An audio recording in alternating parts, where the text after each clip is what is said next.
All right, we are back for another edition of Sunday Night Astro Live. I am your Sunday Night Astro Liver, Robert Phoenix, and reporting for duty.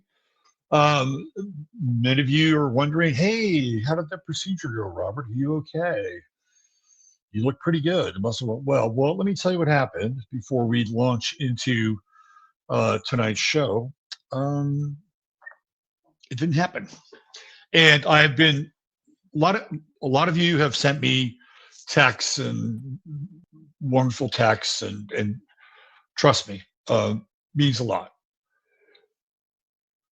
I have not replied to you mainly because I just wanted to do this kind of sort of a batch, and I will reply to you personally. So I'll get there, right? But I got a call on Thursday from the cardiologist, and they asked me, well, it looks like you're still having issues with, God, I even hate to say this, with Medicare.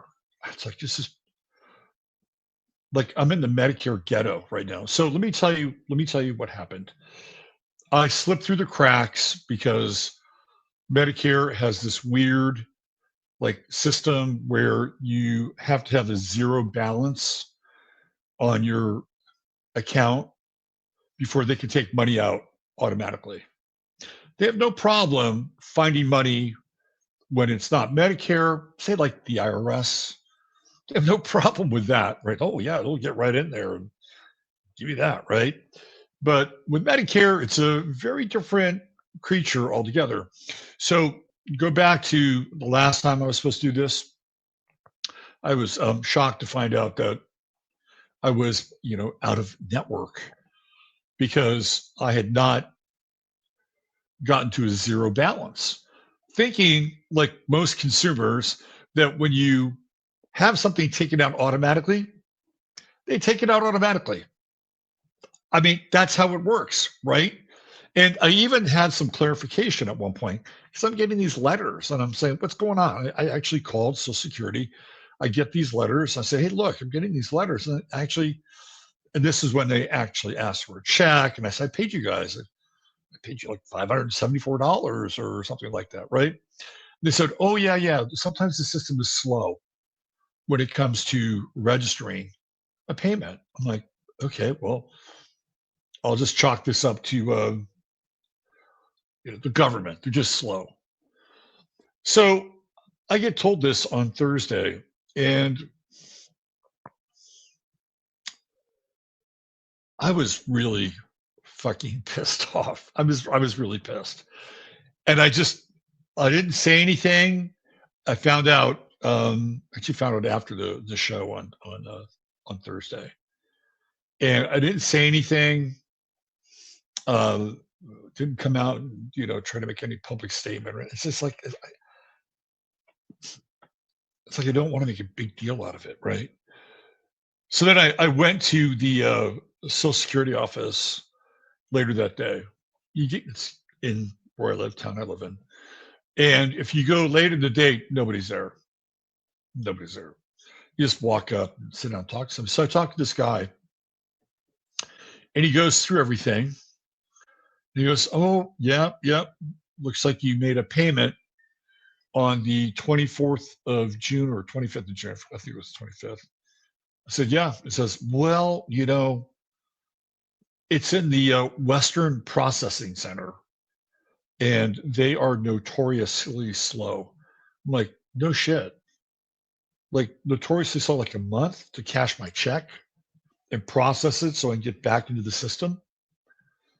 And he's like, yeah, sometimes it takes this long. I'm like, okay, well, what do you suggest I do? And he said, well, why don't you contact your local congressman? And I think it's called constituent care or something like that. And apparently Congress people actually like doing things like this because it's sort of low-hanging fruit. Like they can't change Washington, D.C., but they may be able to get somebody on a phone somewhere that's part of the government, right? the apparatus that theoretically works for us, and then they will get on the phone. They'll say, "Hey, come on, what's going on here? Right? This guy needs this to happen. What can we do to make it happen?" And and I thought to myself, well, why the hell not? Let's see where this goes.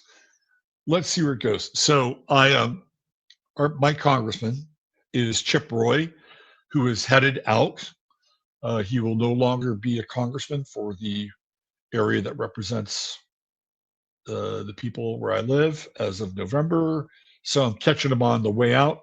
And I left his office a message on the phone, and I also submitted an email form for my request just to see what'll happen. Like now I'm interested. Now I'm like, let's see what happens with Chip. I actually like Chip Roy. I've met him. He used to come to the Tea Party meetings when, we were getting all fired up, and I like the guy, cancer survivor, anti-vax. I know he hates Fauci. So, Chip's okay. Is he perfect? No, none of them are perfect. But let's see if he can move this along. So eventually, one day, when you text me and you wish me well, it will really be in that place where I'm in that place and your well wishes are met with, like they're met with appreciation and gratitude now. They are. But, it's just weird. And it's like, I wouldn't say I'm embarrassed. I'm not really embarrassed, but it's just a hassle, right? To explain myself and like, oh yeah, here we go again. It's fucking Groundhog Day. It's really Groundhog Day. And I keep reading how, Trump wants to get rid of Medicare. And on the one hand, I know that it's really helped people, right? I know that certain people later in their life need to have medical care, right? And on the other hand, I'm watching how this thing goes down or is going down. I'm like, maybe that's not a bad idea. Maybe it's, and I don't know what the alternative is. I mean, in a perfect world, we would just have more holistic care all the way around, and it would cost a whole lot less. And, we'd have the ability to do surgeries for broken bones or mending nerve endings, like the things that Western medicine seems to be really, really good at. Right. But the maintenance and the self-care part, like there are other traditions that are far less invasive and, in many cases just as effective, if not more. But I don't think that perfect world is happening anytime soon. But I just got to say, man, this system, like I haven't even, all I've had is appointments. That's all I've had. I had appointments, and then, no, I take that back. I went to have one procedure, which didn't work because apparently I had like a clot or something near my heart hurt. So they had to break that down before they could do anything. So that was not a failure of the system. That was a failure, I suppose, of my body. Although I'm not going to pin it on my body, but it was just a failure to launch moment, which ultimately sent me in a different direction for a different type of treatment. And so this is where we are now. We're in the spin cycle, rinse, repeat. So anyway, there's the news, and it is what it is. So I asked the guy, I said, so, what would happen if this thing never goes through and I die? He had the perfect answer. His answer was clerical. It was a clerical answer. Well, it would be processed through here or this and this.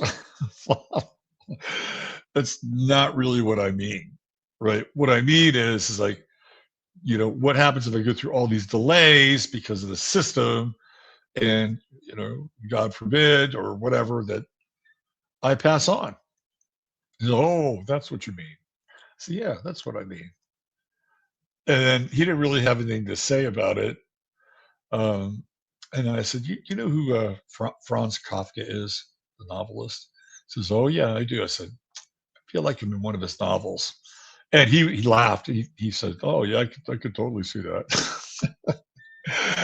It's like life, life gives you these lemons, and you better be prepared to make some lemonade out of this stuff. It'll drive me fucking nuts, right? So that was the basis of my reality uh, Thursday, and then I think it was Friday. I did my petition to Chip Roy. We'll see where that goes.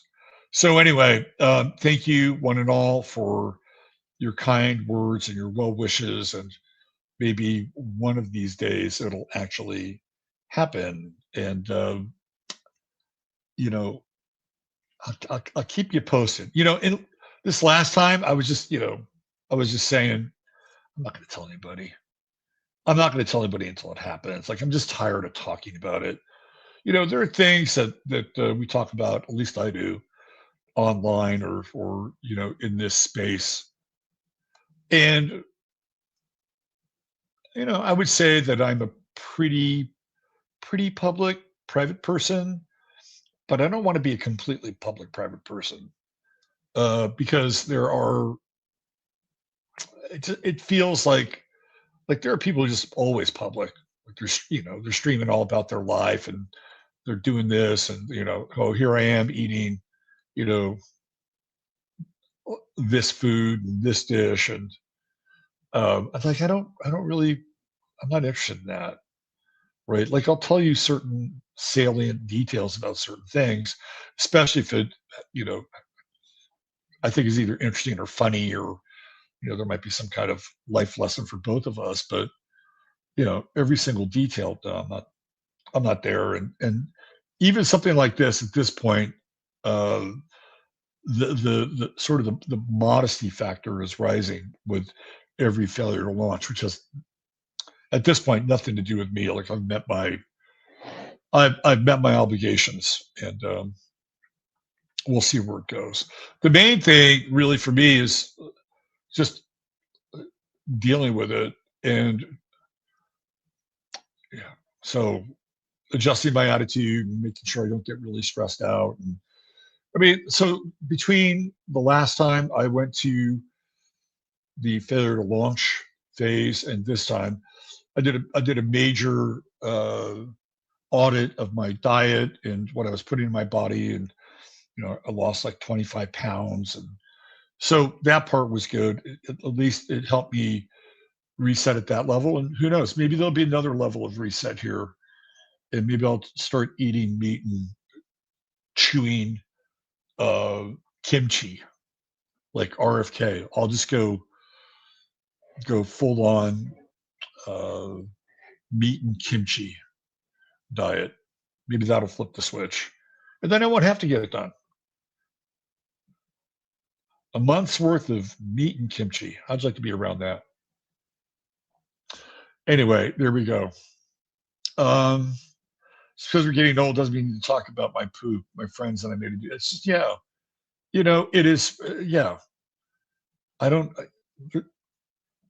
I don't mind talking about certain things, right? And especially now, like with this thing. But you guys get it. You understand it. Anyway, for those of you who did text me, thank you, and I will reply to you now that you know. Hopefully, but I'll make sure not everybody listens, so I'll do the text reply thing. But I just thought it'd be better if I could just talk about it here. Anyway, that's where we are. So, how are you? How are you? Everybody doing okay out there? As we move into the eclipse, we're in the eclipse zone now. I've got a whole series of eclipses from 1953, solar eclipses in Leo from 1953, and there seems to be a pattern, and dare I say a pattern with this particular eclipse cycle in Leo. That's what I'm discerning. So we'll talk about that tonight. One of the things that is certainly part of this eclipse cycle is what happened in Spain last week. And I think we left it on the Thursday show. where it was just starting to happen. And it was in a place called, I think it's called Seattle. And it is, let's see. Yeah, I'll show you Seattle. So, how do you say it? Let me see here. I got to go into the Encyclopedia Britannica. It's Ceuta. And why don't we just take a look at it? Ceuta. It's actually on the coast of Morocco. Now, a lot of people don't realize this, right? This is a patch of land that the Spaniards share with the Moroccans on the coast of Morocco. So let's just go through this. Ceuta, Spanish enclave military post in free port on the coast of Morocco, islets along the coast of North Africa, constitute the territories of Spanish North Africa. The city is on a narrow isthmus that connects Mount Hacho, also held by Spain, to the mainland. Mount Hacho has been identified as possibly being the southern pillar of Hercules, or Heracles rather, of the ancient Mediterranean world. Jebel Musa in Morocco is another possibility to deploy further military units. So Pedro Sanchez said it was okay. He was like, come on in, right? Come on in.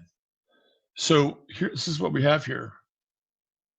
Right down here is Ceuta. Right there. There's Ceuta. And then we have let's see if we can zoom out on this bad boy. It's right there. It is right at the tip. Here we have Morocco, and this is Melilla and Al-Hukamas. So these are all kind of part of Morocco, actually.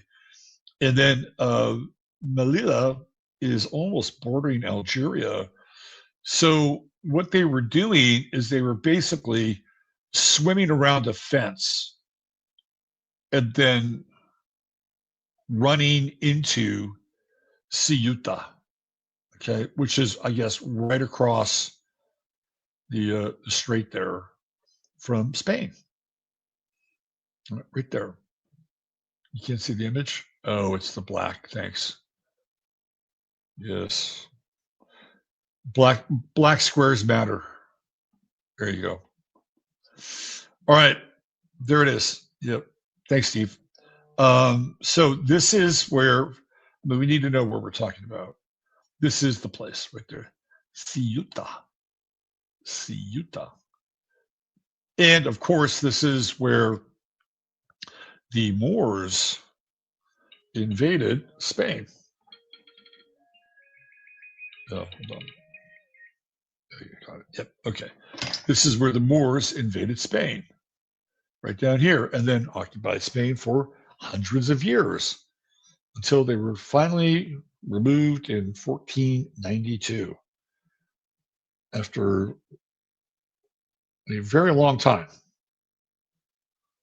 Very, very long time. The Spaniards were fighting themselves, which I want to give you a visual of, and that's going to be right here. I'll make this bigger. We can see the eclipse path where it starts up here in Greenland and then moves southward. And we see this orange band represents the highest level of totality with the eclipse. But we can also see it's, very, it's not maximal, but let me tell you, it is close to being in force, right? So this is a precursor. This whole event in Spain is a precursor. And it was, I think it was, it might have been Thursday night, and I was hanging out with Rafi and Esperanza. And Rafi was tracking the eclipse. And he said, I'm watching the eclipse, go through Spain. And we started to talk about Spain uh, on the show that night. And then less than 10 hours later, it's a free for all. It's not quite Spain, but very close. It does affect the Spanish people that have a bit of an enclave here. It's a tricky place to have an enclave. Let me tell you, maybe they ought to think about just going back over here and saying, okay, Morocco, you can have this, and Algeria, you can have this, and we'll just go up here and we'll defend this territory here. May want to think about that. Just throwing it out there. But when you look at it, it's not just Spain, but it's almost this entirety of North Africa and what they call that sub-Saharan region.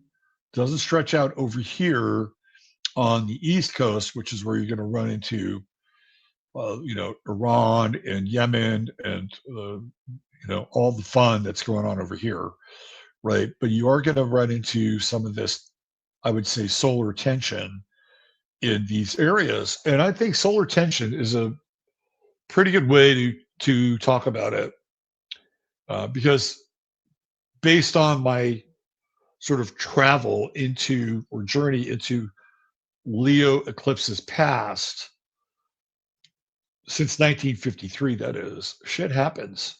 We'll go through some of that. And there is a theme. There is a theme. The theme for that happens to be both political and either geological slash meteorological. Those are the two themes. And when we get there, I'll be happy to put it up on a screen and show you guys. So we're going to get into that tonight. There's a lot to talk about. There is a lot to talk. When I was on with Frank the other night, I was talking about the world being on fire, and it is on fire. It's literally and figuratively on fire. If we were to just do a brief snapshot as to what's going on in the world right now, we would see that, yeah, there are literally fires in places that I wouldn't say they're naturally occurring, but huge fires, and we've been tracking them in France for 2 or 3 weeks now, at least 3 weeks. Canada, brutal fires. And I don't know where they are now with that, but that's been happening. We've had a number of churches, lots of churches on fire, and really significant churches. We've had oil refineries, gas refineries. We've had food processing centers, lumber yards, lumber mills. They're all on fire. All on fire. And I have a theory about this, but astrologically, again, let's just do a roll call. Saturn in Aries, Uranus in Gemini, Neptune in Aries, Pluto in Aquarius, and now we have Jupiter in Leo, also fire in the mix. That's combustible. It is really, really combustible. We literally have fire in the sky. We have all the elements of combustibility.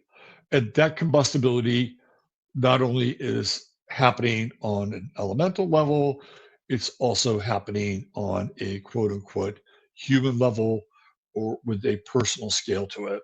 And I'm going to get into some of that today, and looking back also to another period of time, which was the Saturn and Aries transits.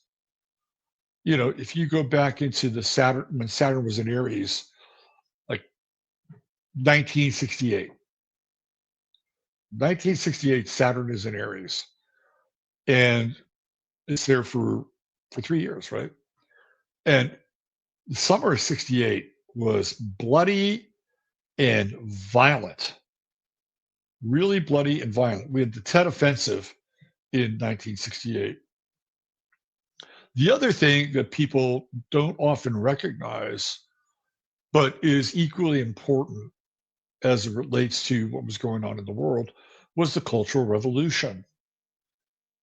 And that was taking place in China. And when you really drill down with the Cultural Revolution, it's not too unlike what was happening in other places around the world.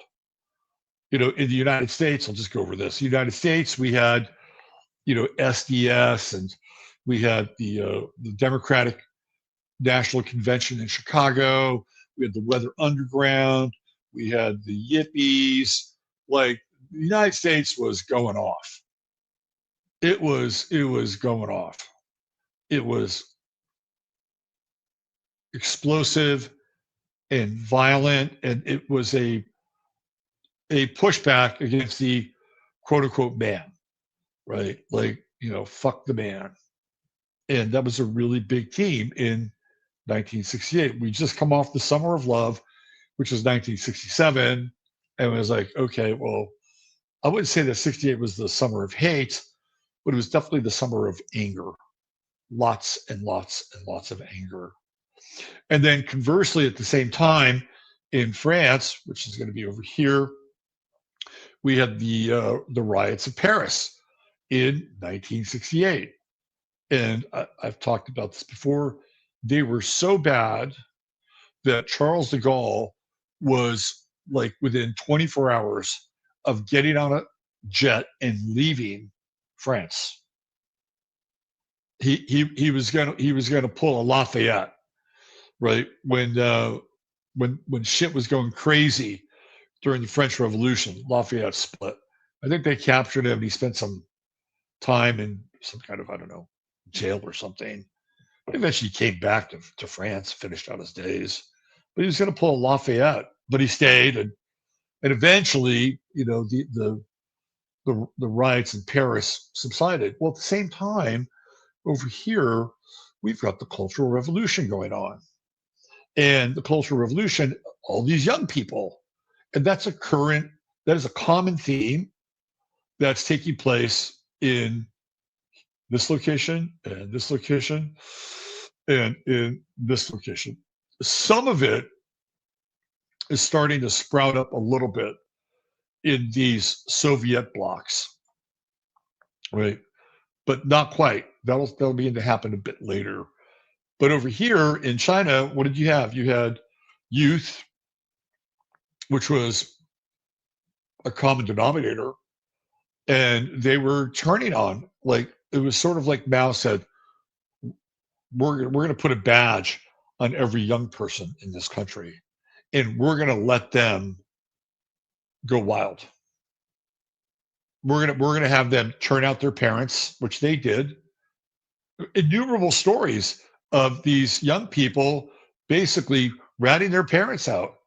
If their parents were teachers or they had some slightly semi-intellectual position, they were encouraged to rat their parents out.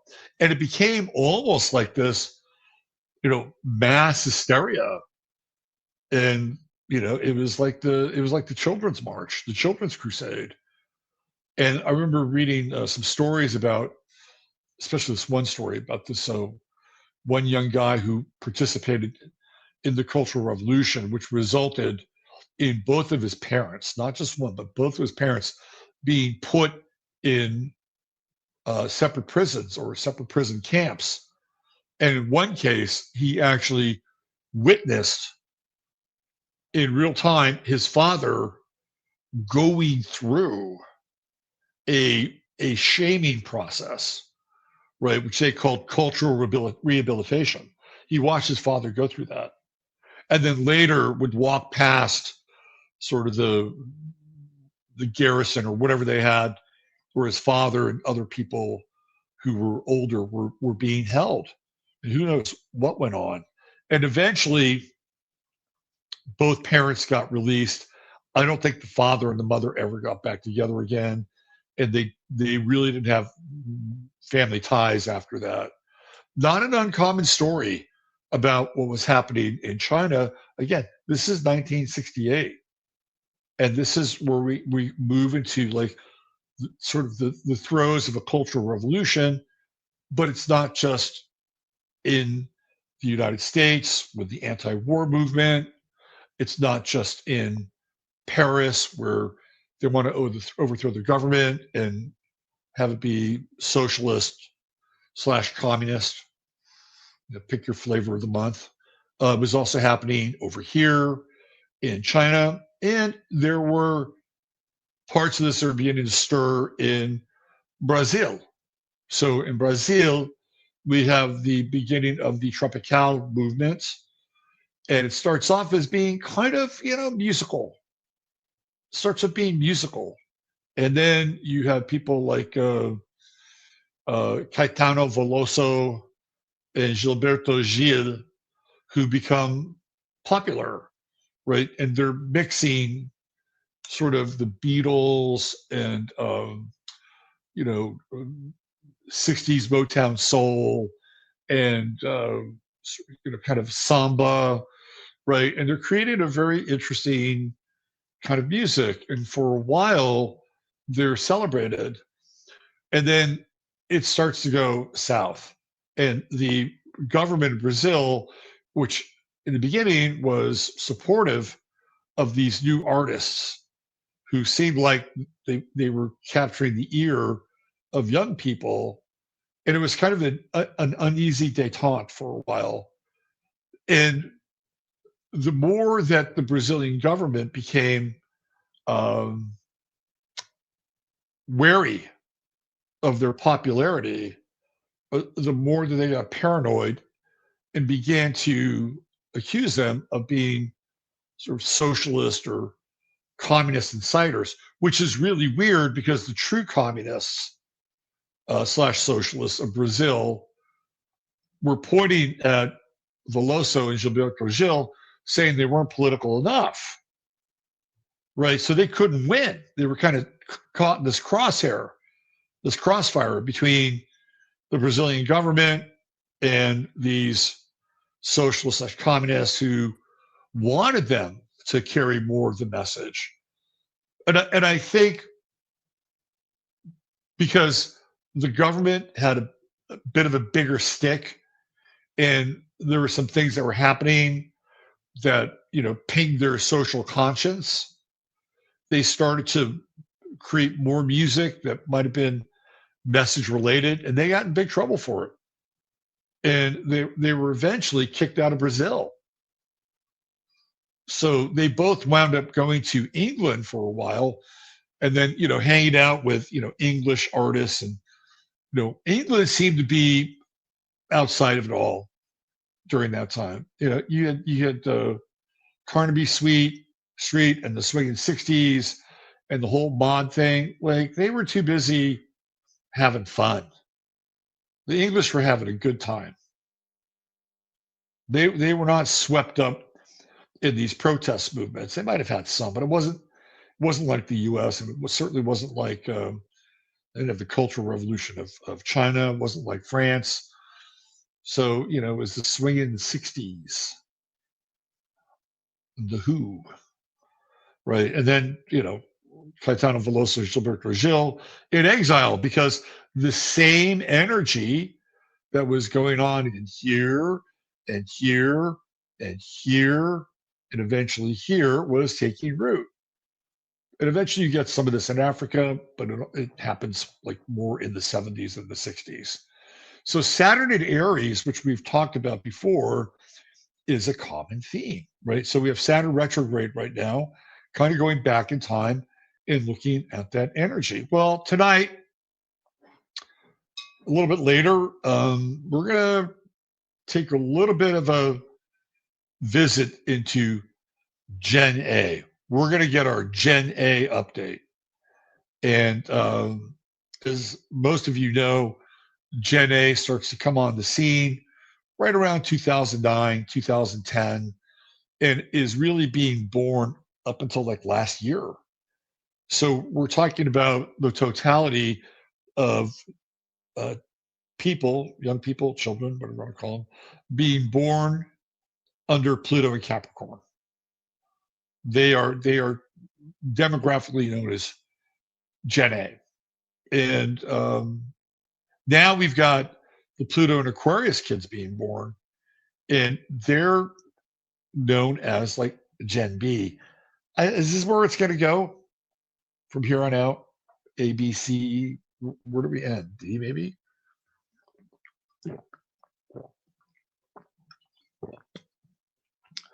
Gen C feels like the last generation, doesn't it? Pluto and Pisces. Over, man. This thing is over. We had a completely new reset cycle with Pluto and Aries. Completely new reset cycle. It's not that long away, right? We've got 14 years of Pluto in Aquarius. Pluto's a regular, was it 13 years? In Pisces, 27 years. 30 years from now. So 2056. Some of you, if you're in your mid 20s, you'll be middle aged by then. You'll be around. You'll be the elders. You'll be the chroniclers. You'll remember this time, hopefully. Right? This is it's going to be. I don't know. I tend to think, this is just me. I tend to think that whatever shows up here after Pluto and Pisces is different. It's very different because we're coming to the end. You can make a case that a lot of this started with Pluto and Aries, way back in the day, right? And then, the birth of like the great men, the robber barons come on the scene in Pluto and Taurus and start to dominate the physical world. Your J.P. Morgans, your Vanderbilts, right? Your Rockefellers. Rockefeller's probably the oldest. I think he's maybe Pluto in Aries. The Astor family is Pluto in Aries. But you have all the robber barons who really flex during Pluto and Taurus, right? It's the kind of the renaming of the material world. So this is our eclipse path, and we're going to get into these past eclipses later tonight. Not too later. I'm not going to go long tonight. So I'm going to come in here. I'm going to deliver the info. You guys can cogitate it. We'll come out of it. We'll talk, chat, hang out. And then it's good night Sunday night.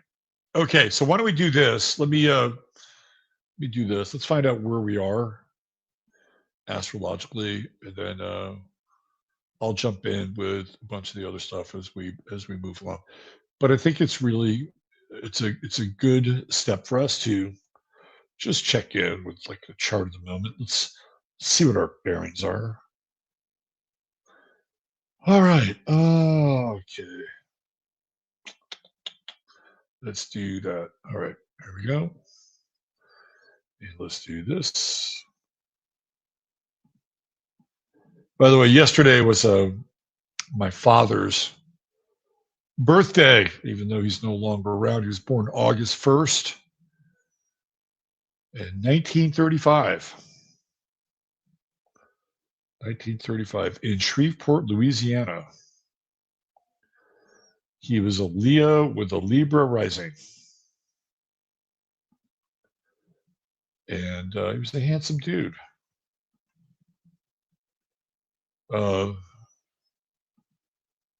Definitely old school. Definitely old school. But he was kind of new school as well. In his own way. Like, my father had some interesting sides to him. So I remember one time, I think I might have told the story before. See, this is me with my personal life, but it's a way to illustrate something about my father.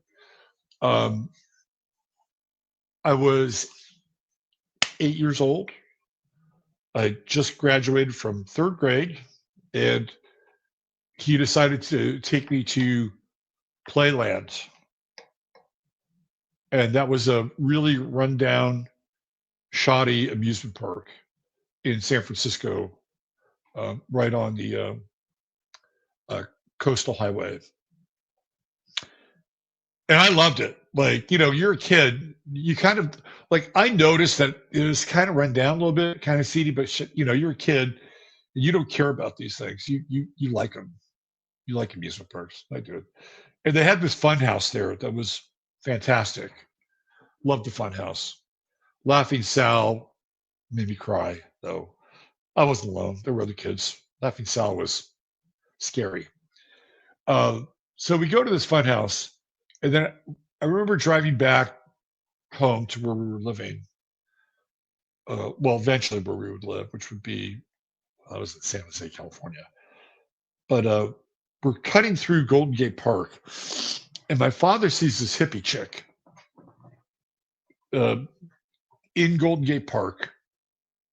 It was kind of slightly north of the park, a little bit near California Street. And she's selling newspapers, but she's not just selling any newspaper. She's selling this newspaper called the Berkeley Barb, which was this underground countercultural newspaper. So my father gets out of the car and he starts chatting this hippie chick up. I'm just watching him. I'm like, what the fuck is he doing? Right. And then I think he gave her $1, 50 cents, I don't know, quarter. I don't know what they were charging for this newspaper. But he grabbed it and he drove off. And the Berkeley Barb was definitely on the progressive side. Like, it was sort of the first iteration of weeklies like the SF Weekly or LA Weekly. Like, those papers sort of had their roots in the Berkeley Barb because the journalism was definitely countercultural, and they had classifieds in the Berkeley Barb that were, are borderline X-rated.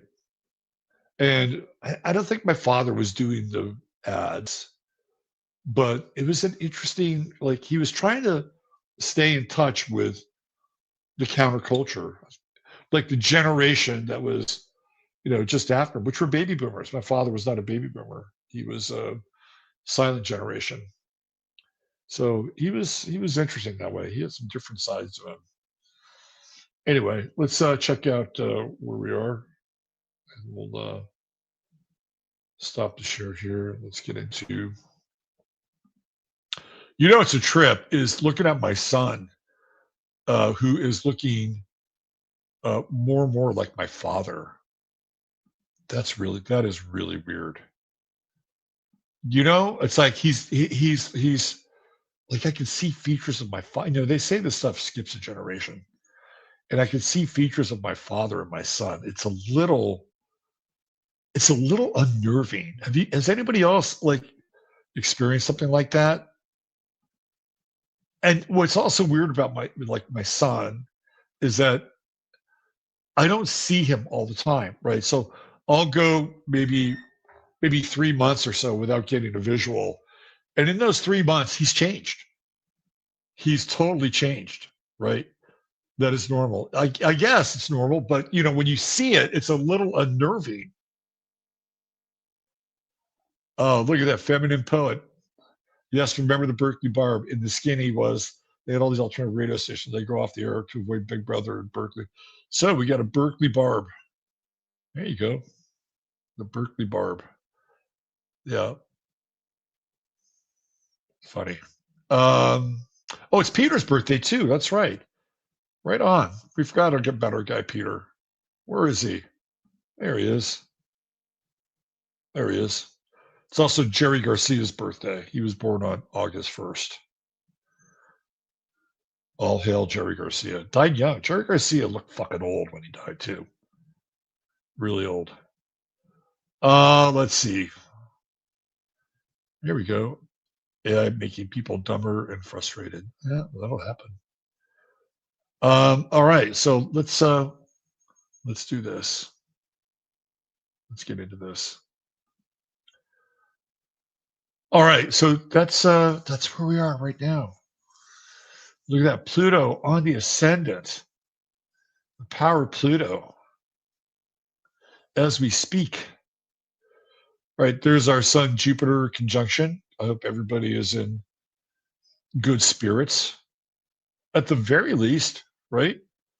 Sun Jupiter in Leo conveys good spirits. You know, what's interesting is that when we were looking at this Pluto Jupiter opposition, I think we started, was it last week before? But you know, we've been hanging out in Barbeau's basket for a couple of weeks now.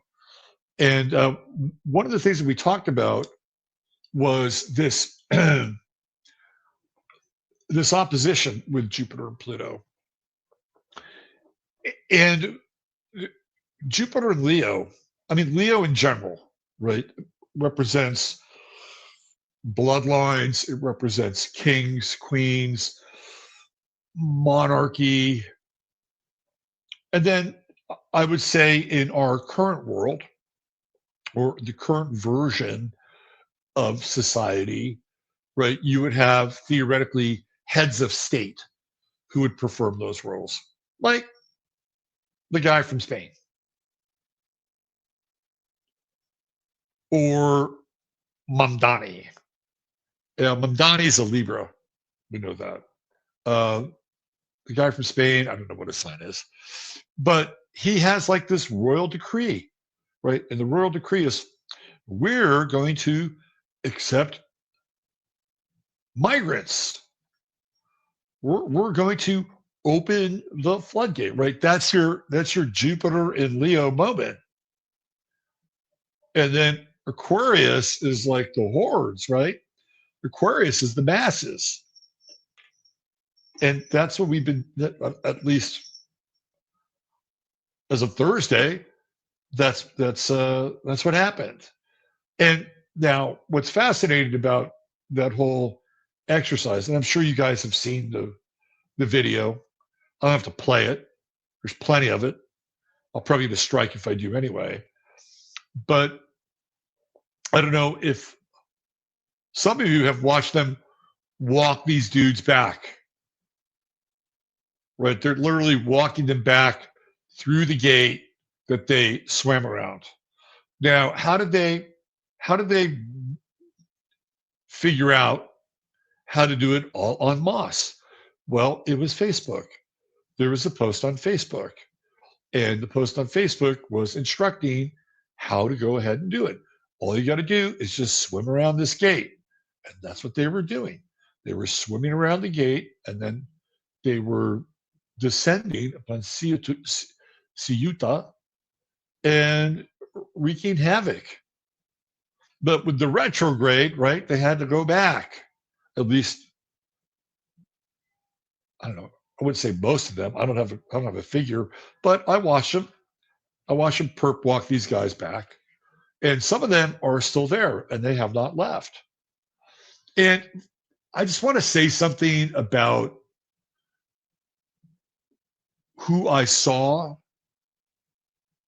running, down the streets and causing mayhem. And I'm not going to give them a pass, but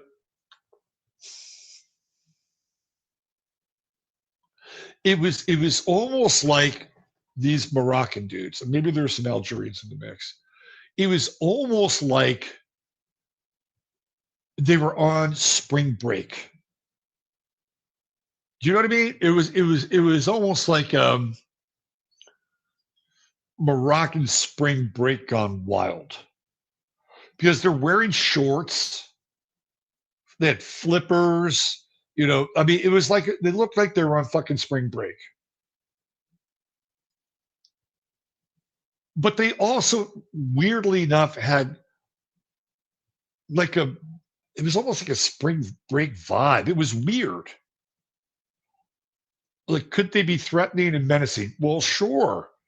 Absolutely. There were people who were vandalized, houses were broken into, Stores were vandalized. They were like a swarm of locusts looking for food. There's a visual of this woman who's like, welcoming them in. Have you seen the video?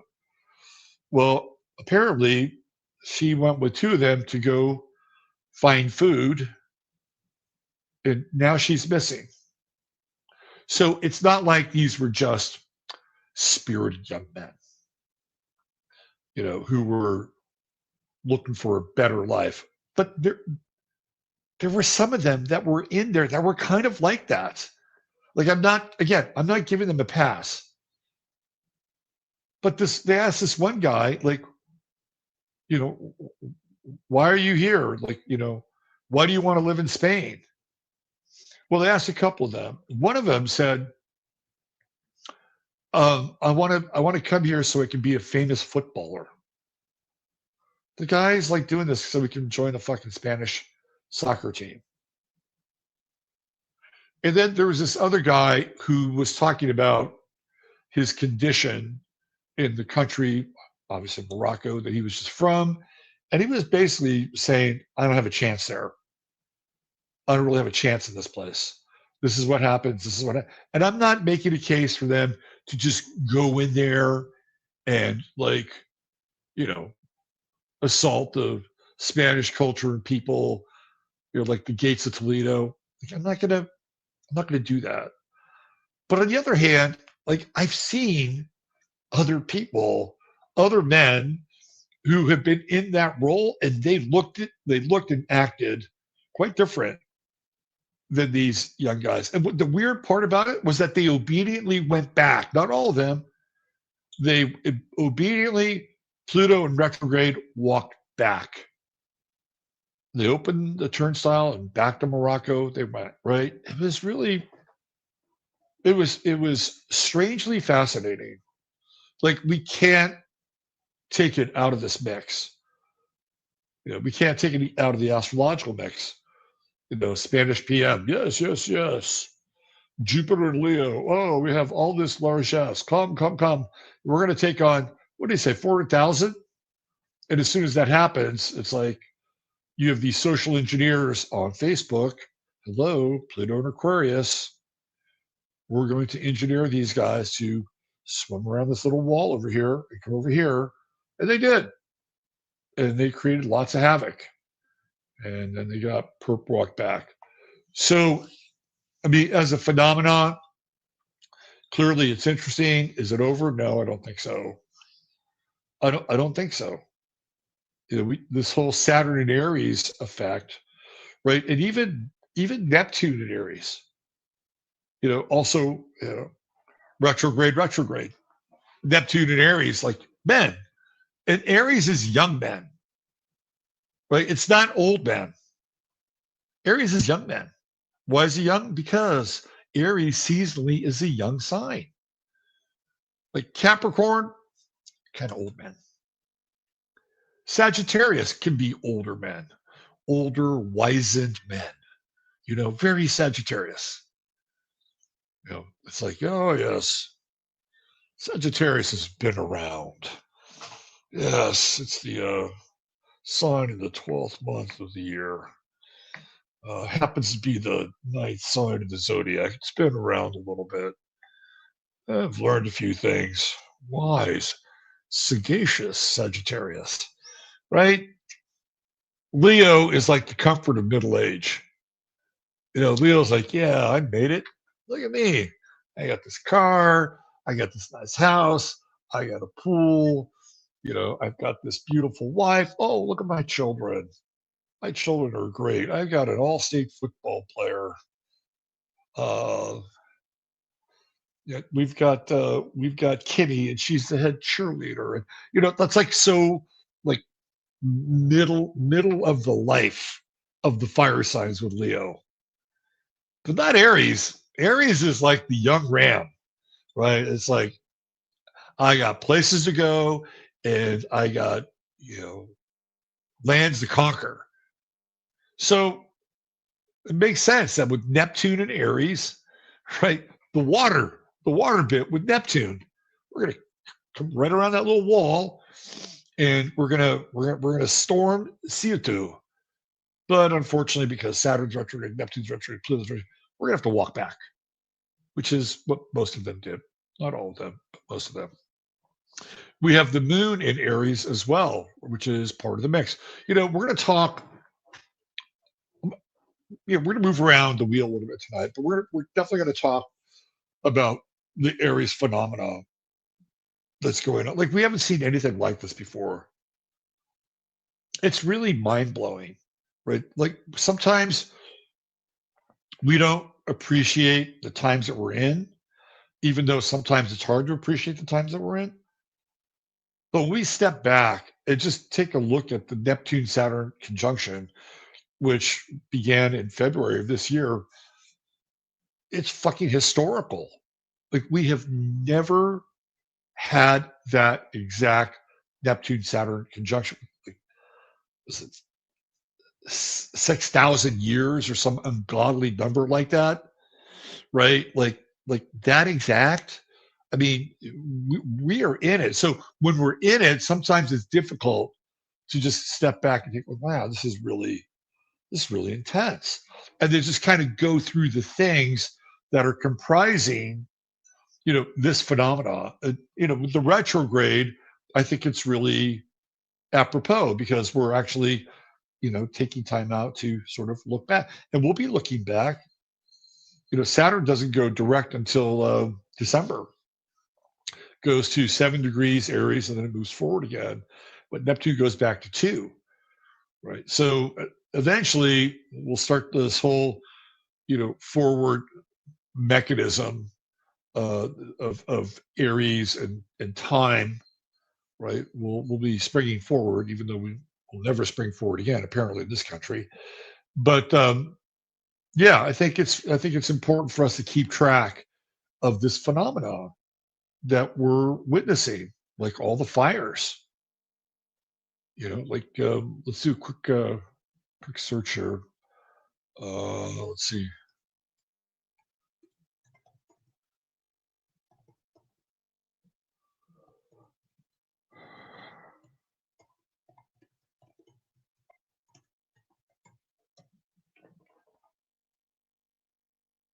Okay. All right. So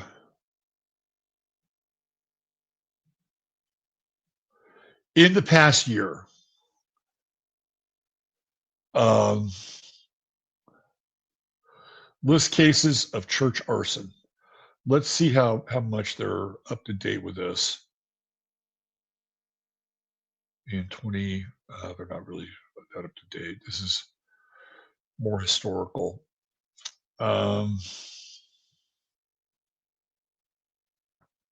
So as of this year, the Family Research Council has tracked 415 total hostile incidents against U.S. churches over a recent annual reporting period, which included roughly 55 instances of arson or attempted arson.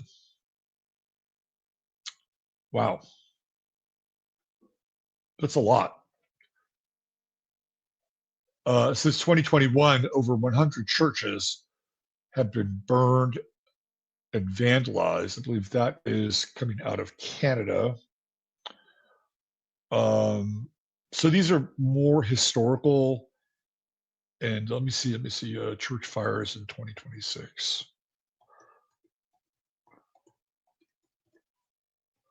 Sometimes you got to drill down on this a little bit. Okay, so here we go. The four major church fires. We have South Bushwick in Brooklyn, 174-year-old landmark. That was in June. We had a Seventh-day Adventist church in San Francisco. That was also in June. We had the St. Andrew's Church in Leicester, England. That was in July recently, like just a couple of days ago, 2026. And then Church of the Street in Tucson. That was July 2026. The Leicester Fire Brigade says church blaze likely accidental. Really? Maybe. We'll see. So we've had a ton of these church fires. We've had the refinery fires. So we'll go with refinery fires 2026. And let's see if we do about some AI mode. Yeah, it's right here. Sharp rise of global oil refinery fires and explosions has unfolded in 2026, driven by a combination of intensive operational stress, aging infrastructure, and a sustained campaign of wartime drone strikes targeting energy logistics and geopolitical conflict zones. Okay, so we have all of this happening here, right? The Valero refinery, Texas, PBF Chalmette refinery, Petromax, Olmeca, it's in Pemex in Mexico. Then we have international wartime infrastructure fires. This is all 2026. Look at this. The Two Apps refinery, the Perm refinery, the Viva Energy Geelong refinery, HPCL Pakpadra refinery in India, the Ras Tanur refinery in Saudi Arabia. Like, this is huge. Really, really huge. So I don't believe that this is just astrological, by the way, even though we can clearly make a case for it, right? Neptune rules what? It rules oil, petroleum. It rules water. It rules the oceans. Neptune in Aries is liquid. It's liquid fire, right? So it's easy for us to maybe take a little hop, skip, and a jump into this territory, right? It's there. It's right in front of us. But what is it that we're not seeing with all of this? Now, just kind of go with me a little bit here because I'm going to make a bit of a leap without the aid of a historical safety net. What I think we're seeing, which includes also what we just saw with the quote unquote invasion of Spain by Moroccan youth, again, doing lots of damage. And also, some of those swimmers are still there in Siatu and not leaving, right? And I don't think it's the last we're going to see of it. But that, to me, is a fifth generational warfare tactic. So I want you to start thinking that everything that we're seeing isn't just kind of randomized. Like, we have fires down here, we have refinery fires, we have church fires, we have processing plant fires, we have lumber yard fires. Put on your paranoid sunglasses and for a moment begin to contemplate that these are part of a much more aggressive schedule that is more in alignment with war and social, economic, infrastructure destabilization. Just like what we saw in Siatu over the weekend is another example of that, with more social infrastructure destabilization. Now, of course, you had who was it? Netanyahu's kid, a couple months ago, getting on the case of the Spaniards for sending NGOs to Israel and trying to support the Palestinians. And basically, he was saying, you just wait, you're going to get yours. And then it happened. They're noticing that this guy was telegraphing pretty much exactly what happened before it happened. So who's really behind all of this? I mean, there's somebody behind it, and it's not the guy who's running Spain. Who is behind the Facebook group? Who was behind the organization of them, securing a beach hold or beachhead rather? It's a good question. I think when we start to pay attention and we break out a map of like the Mediterranean, and we take into account a place like Albania, and we take into account Greece and Cyprus, and we see that whole part of that coastline start to get what? Militarized. And who's militarizing it? The country that's on the other side of Turkey. And who is that? Oh yeah, it's Israel. And Israel is striking deals, right? Striking deals with Cyprus, Greece, and of course you have Jared Kushner and his group wanting to go in and create a resort in Albania. What they really want to do is they want to be able to control that part of the coast, right? And when you look at Spain and you look at Morocco, and then on the other side of Morocco, you have Spain, that is a major, major throughway in terms of it's Strait of Gibraltar. It's major. Who's going to control that?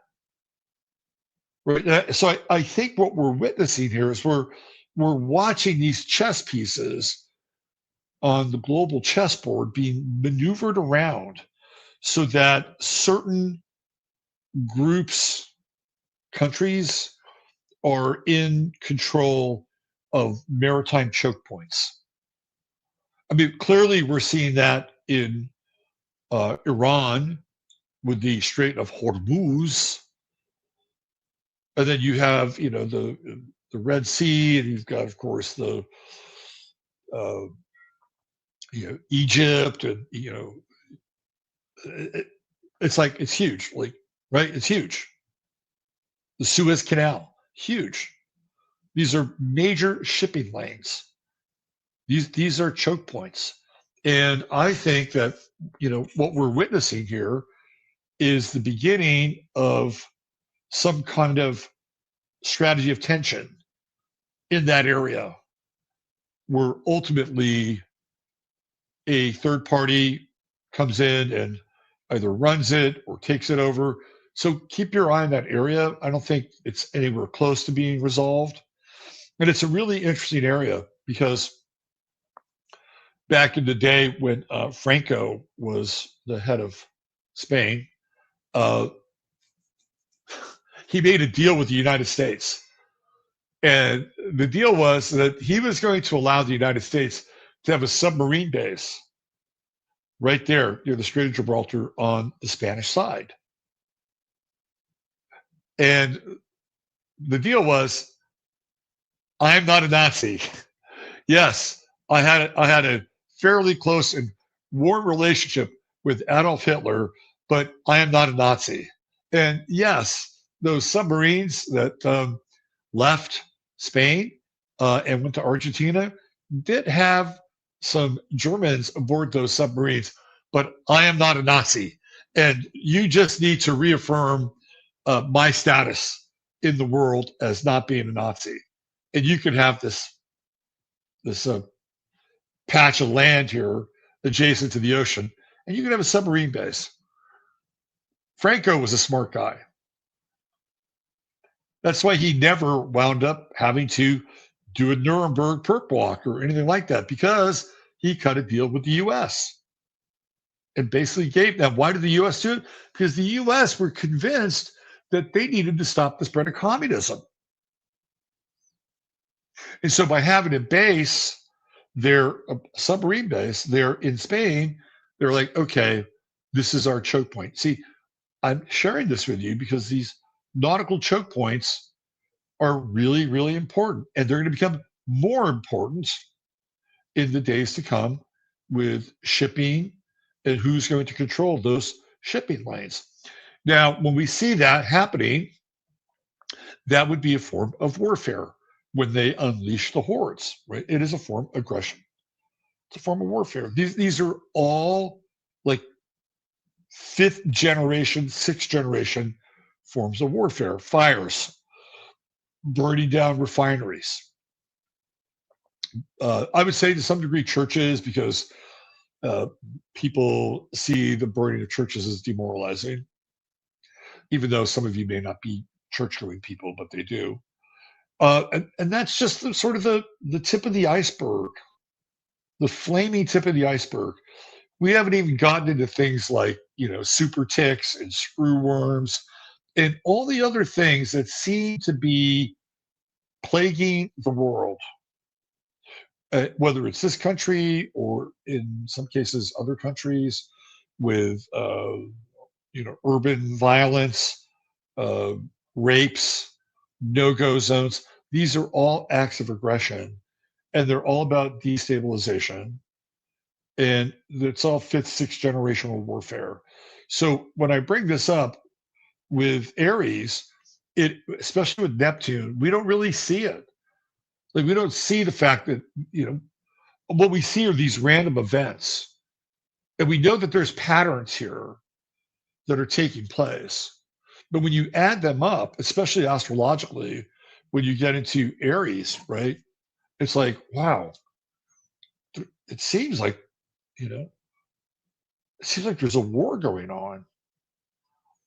And yes, there is a war going. Of course, we're in a war with Iran, right? They're in a war with all the other, oil fiefdoms in the Middle East. And oh yeah, there's a war with Ukraine and Russia. That's going on. It's been going on for a while. So are we theoretically in World War III? Well, sure. Why not? Because this is how world wars operate. There's an actual war taking place on the European continent, which ultimately bleeds into Russia. And every single day, Poland, which is the sort of the, the praxis for these wars, these world wars, World War One, World War Two, Poland plays a big role in both of them. And here we go. Poland seems to be caught in this, very transgressive drift, right, into World War III, which I think has already started. They just haven't really told us yet. And then we see all these other machinations going. At least I do. You may see it differently. I'm just telling you what I see. That when you add it all up, oh yeah, wow, we're under attack. We are literally and figuratively under attack. And then you see sort of the rando stuff too. Like again, one of these videos that made the rounds recently, like what, yesterday? So this guy, he's at a In and Out in Boise, Idaho, and he's got an AR-15, and some dude is in the parking lot packing. It takes him out with what, a 9 mil? I mean, how Aries can we get here, right? And now people are clamoring that the guy who took out the shooter is a hero, and they want him to go to the White House. I don't know if he's going to be going to the White House anytime soon, but there was another hero recently. So it was a out in the ocean swimmer. Guy was swimming. He saved somebody who was drowning, and apparently that guy is going to the White House. That's very Neptune and Aries, isn't it? That's what Aries does. Aries doesn't think. Aries just throws themselves into the mix, right? I'm just going to do this. I'm not going to really think about it. I'm just going to go for it.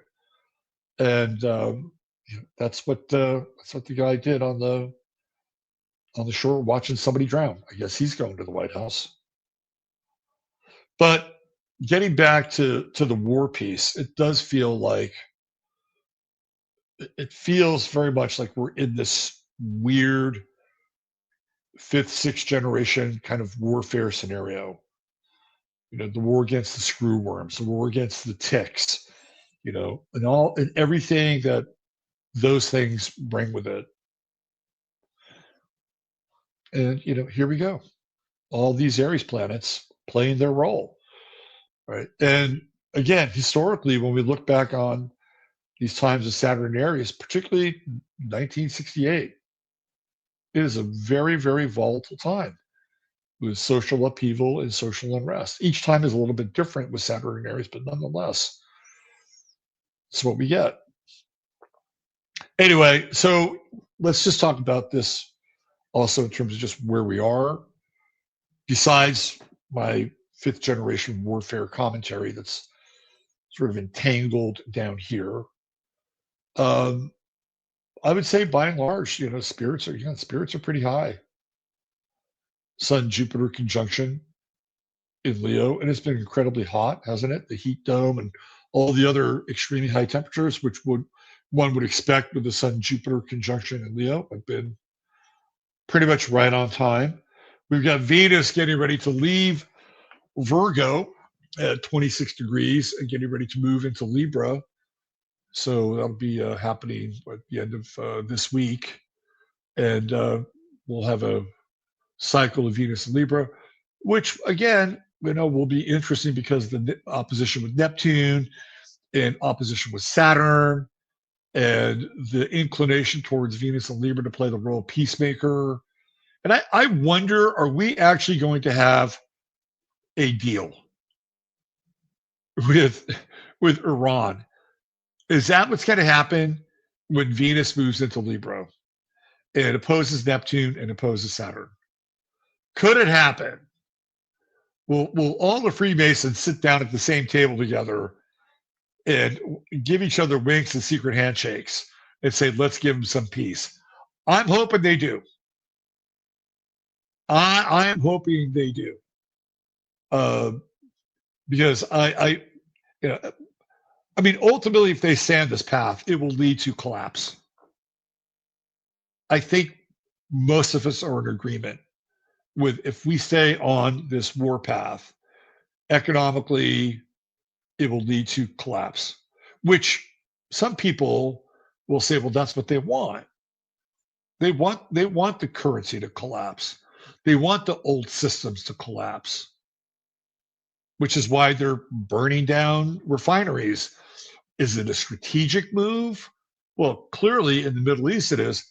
But when you get refineries burning in California, in Texas, in Mexico, in India, it's not strategic in a war theater sense in the Middle East. It's more strategic, like we're going to make petroleum scarce. We're going to move away from the petroleum economy, and we're going to go all in with electric and digital. To me, that's what it feels like. And clearly, you can make a case for that. And then everything that we're seeing is a hastening of that process. So that ultimately, the old world, which is built on the quote unquote City of London and fractional based lending and the Federal Reserve and the Rothschilds and that whole sort of historical drift, right, comes to an end. It comes to an end, and then what we have instead is the next version, which is the tech bros and 15-minute cities and digital surveillance states and techno-totalitarianism and digital currency and surveillance and social credit scores. I mean, am I not correct on this? Right? This is one model and one paradigm, another model and another paradigm. And maybe the Rothschilds and the Venetian bankers, who the fuck, whatever. Maybe they got their fingerprints in the new world, with the breakaway society bros. But I'm not sure it always works that way. And it feels like the breakaway society bros have their own bit of their own agenda, and clearly they're going all in on the AI side of things in order to fuel that. Right now, if peace somehow or some kind of agreement is reached, honestly, I don't know what that's going to look like. But theoretically, with Venus and Libra, that would be, again, one of the mechanisms of Venus and Libra, especially in opposition with Neptune and Saturn. It's like, let's sit down at the table, let's figure it out. You get this, I get that, you get this, and I get that. And then we move on, right? We brush our hands, we shake our hands, we drink some strong coffee and whatever, because I don't think the Muslims drink alcohol. At the end of the day, at least in the interim, in the short term, I don't think it's a bad idea. Now, will Iran run the Strait of Hormuz? I don't know. I mean, they're sitting in the catbird seat as it is, right? But at the very least, it buys us some time, right? It buys us some time if we stretch this period that we're in out. How long? How much? Don't know. But when it buys us, quote unquote, some time, interesting things can certainly happen. Now, as we move into the Venus opposition here with Neptune and Saturn, those forces may be bigger than any kind of quote unquote agreement that those Freemasonic brothers can sit down and hash out. But at the very least, early on, we'll have Venus trining Pluto, Venus trining Uranus, Venus sextiling Jupiter. Hell, anything is possible. Anything is possible. They might be able to. Trump may have to sit down and just say, this is not going to work, right? Because clearly he has been throwing shit fits anytime anybody sits down and tells him these are your options. And with the passage of time, even these options become more limited. And apparently he blew his wig, right? He flipped his wig, blew his stack, started yelling at people. This was last week. And again, I was on with Frank last week, and Robert Barnes was on with Judge Napolitano, and he was like, look, man, I got people that are close to the Trump administration. And anytime you tell him that we're losing, he wants to stay. He will not, he takes it personally. He doesn't want to lose. He doesn't lose. But if you tell him that we're winning, that we're kicking ass, oh, we can leave then? Yeah, we can leave. Oh, well, let's leave. Like, that's what he was saying. And does that sound too far from the truth, given what we know? I don't think so. Right? So we're entering this phase here with Venus and Libra where the options are going to be on the table. And there are not many of them. And, I don't know how he comes out of this conflict. Now we're talking specifically about the war in Iran, how he comes out of this conflict with this idea that he's won. If the Iranians run the Straits of Hormuz, which they more than likely will, right? How does he spin that as a win? I don't think there's a lot of spinning going on there. And yet the overwhelming energy astrologically, we're just talking astrologically, very early on with Venus moving into Libra, is that this idea of having some kind of an agreement or truce has got to be on the table. Because that's the nature of the astrology. So Venus moves into Libra very shortly, right? On Friday, the 7th. And by the 11th, or it's at 4 degrees, which puts it in trine with Pluto, in trine with Uranus, and in sextile with Jupiter. So we're talking like what is going to be the highest level of peak here for that? Well, if we wait until the 12th, that puts Mars at Cancer at 0 degrees. if I were Trump's astrologer, here I'll show you guys. It's right here. If I were Trump's astrologer, I would say I would pull him aside. Don. Don. If you if you wanted to leave as a winner, I would pick this day, right here, the 12th of August. That's the day I would pick. Why? Well, because Cancer, the crab, moves backwards. That's right. Mars in Cancer at 0 degrees is prime for a strategic retreat. Hell, I don't think we have the munitions, the missiles. I think they've pretty much flat run dry, right? Between sending a ton of shit to Ukraine since 2022. So the war in Ukraine has been going on for 4 years. So money, armaments, drones, you name it, it's been sent there. Now we have this eruption in the Middle East, which has been going on since February, and more depletion. So what do we really have left? Not a lot.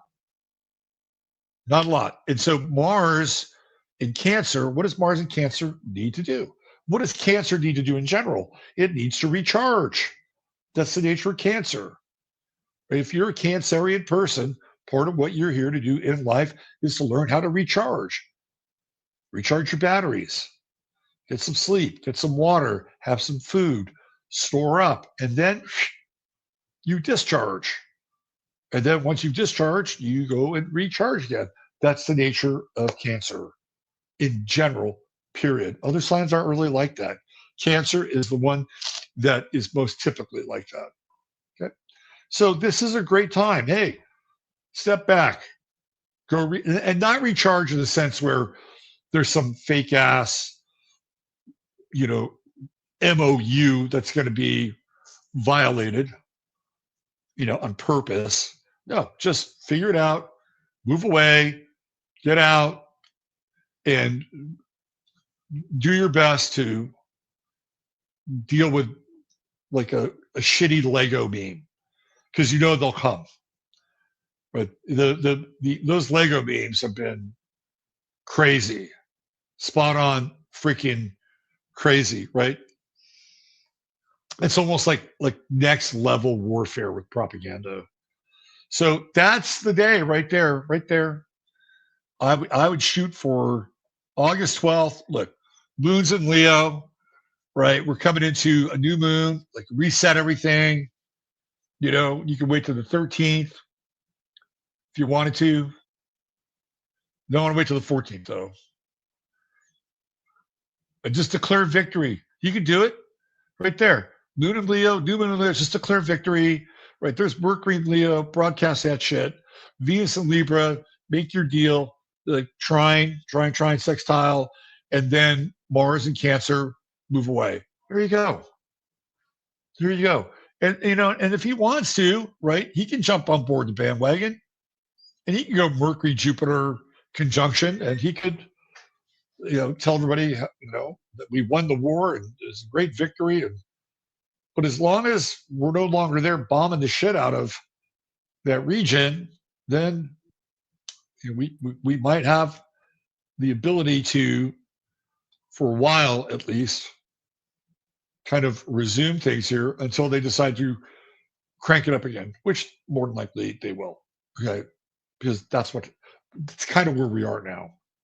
We're kind of in endgame territory. That's how I see these next 3 years. We're in the endgame territory, but that doesn't necessarily mean that it's all just going to keep going down, down, down, down, down, down, down, down, down, and we're going to just be utterly and completely demolished and ruined. No, it doesn't work that way. There are going to be periods where it's going to be like that, and there are going to be periods where there'll be some interesting stabilization, some weird high strange, some novelty, other things come through, right? And then we go through this other like subcycle, and then we come up and there's something a little bit different, and we go through another subcycle.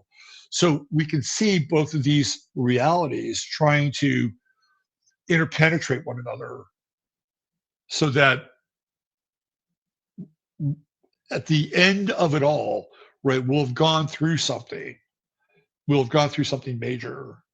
And there's no guarantee, right, that we come out of this and everybody is smiley, happy people holding hands. A lot of this is very much in flux. It's very much in flux. And things can, like the thing with Pluto and Aquarius, and I've said this before, is that you never know what the fuck is going to happen. It as a model, it is not easy to predict because Aquarian energy is contrarian energy. That's number one. The best laid plans, you know, of mice and men, they go to hell. The best laid plans with Pluto and Aquarius don't always work. And then with the retrograde part, it's like another layer to it all. And we're about ready to go into Pluto out of balance for the last time in Aquarius. And that out of bounds period is, well, we saw some of it early on. It was fucking crazy. Right? So why don't we take a look at that while we're talking about it?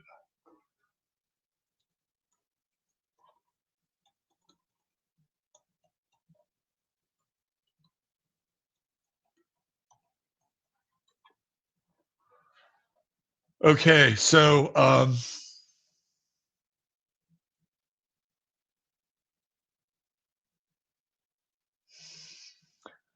now some people, okay, so Pluto is out of bounds from August 31st, 2025 to November 18th, 2035. And it's from 2 degrees to 17 degrees Aquarius. So what we're talking about is when Pluto retrogrades close to 2 degrees and gets back into that out of bounds marker. Okay, so Pluto gets to 3.4, so 3 degrees and 4 minutes on the 13th of October. So that is as close as it gets to that 2 degree out of bounds marker. And that means it's kicking back up to sort of the initial out of bounds degree that kicked in. So let's do this here. Let's see.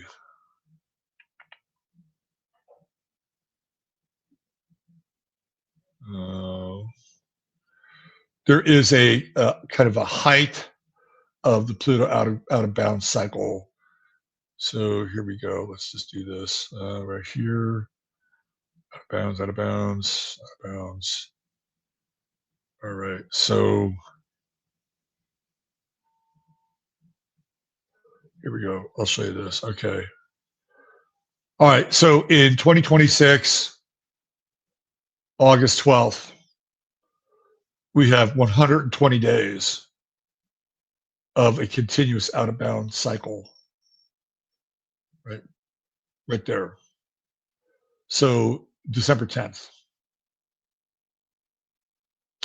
Then we have this other next out of bounds cycle from August 3rd to December 21st. So these are all part of the out of bounds Pluto cycle, which runs until 2035. So we're coming back into this major declination, and that's part of this next 3-month period. Oh boy. So the hits keep on coming. So yeah, we need to just talk a little bit. So when Pluto goes out of bounds, things go, doesn't happen often. When they do, things go wacky. And you think things are wacky now. Super whack. Okay, so why don't we do this? Why don't we talk a little bit about the eclipse? All right. We finish this up. Let me make sure. Hold on. See if there's anything else I need to finish up here. Well, the true node is in Aquarius. And for those of you who haven't been tracking this at home, it's just begun this cycle. So the emphasis is going to be on the Aquarian quote unquote movement. And that could look any number of ways. Aquarius is a really fascinating sign. It's a sign that wants to fit in, but also doesn't want to fit in. To me, Aquarius is the most enigmatic sign of the zodiac. And as a result, I think it's a really fascinating sign. And it wants to be like the idea of somebody who's Aquarian, they want to be accepted, but they want to be accepted because they have very unusual ideas, or maybe they have strident social views, which because of them generally manifest in not being accepted. Now, for some Aquarians, they don't care. They don't care whether they're accepted or not. They're fine with sort of, being out there on their own. But I think at the end of the day, that they appreciate others who are out there with them. That's the nature of Aquarius. And it's not always like completely buddy and completely like filial, which Aquarius would suggest. But there's enough, I would say, either ideological or philosophical bond between not even Aquarian people, but people that have an Aquarian zeitgeist, that it just has to exist. And it doesn't have to exist forever, right? It could be very momentary, and you can have a connection with a person that could be chemical or kismetic, right? Or synchronistic in that moment. And then it's gone, it's over, which is very Aquarian, right? It's like changing partners on an ever sort of rotational relationship with others. To me, that's the beauty of Aquarius, right? It's like, it doesn't matter who shows up, because whoever it is, like a reflection of you in a moment. Like, to me, that's the beauty of Aquarius. And we have all these different reflections of who we are, and some of which we can really relate to it, right? Oh, I really like that person. Or maybe if it's the media or sports or music, you look at somebody and you say, oh, I really like that person. I relate to that person. Well, why do you do that? Right. Well, I think it's Aquarian in nature, because you say to yourself, well, I could see myself relating with that person, or I relate to that person in terms of who they are, whether they stand for something, whether it's a vibe, right? To me, that's very, very Aquarian.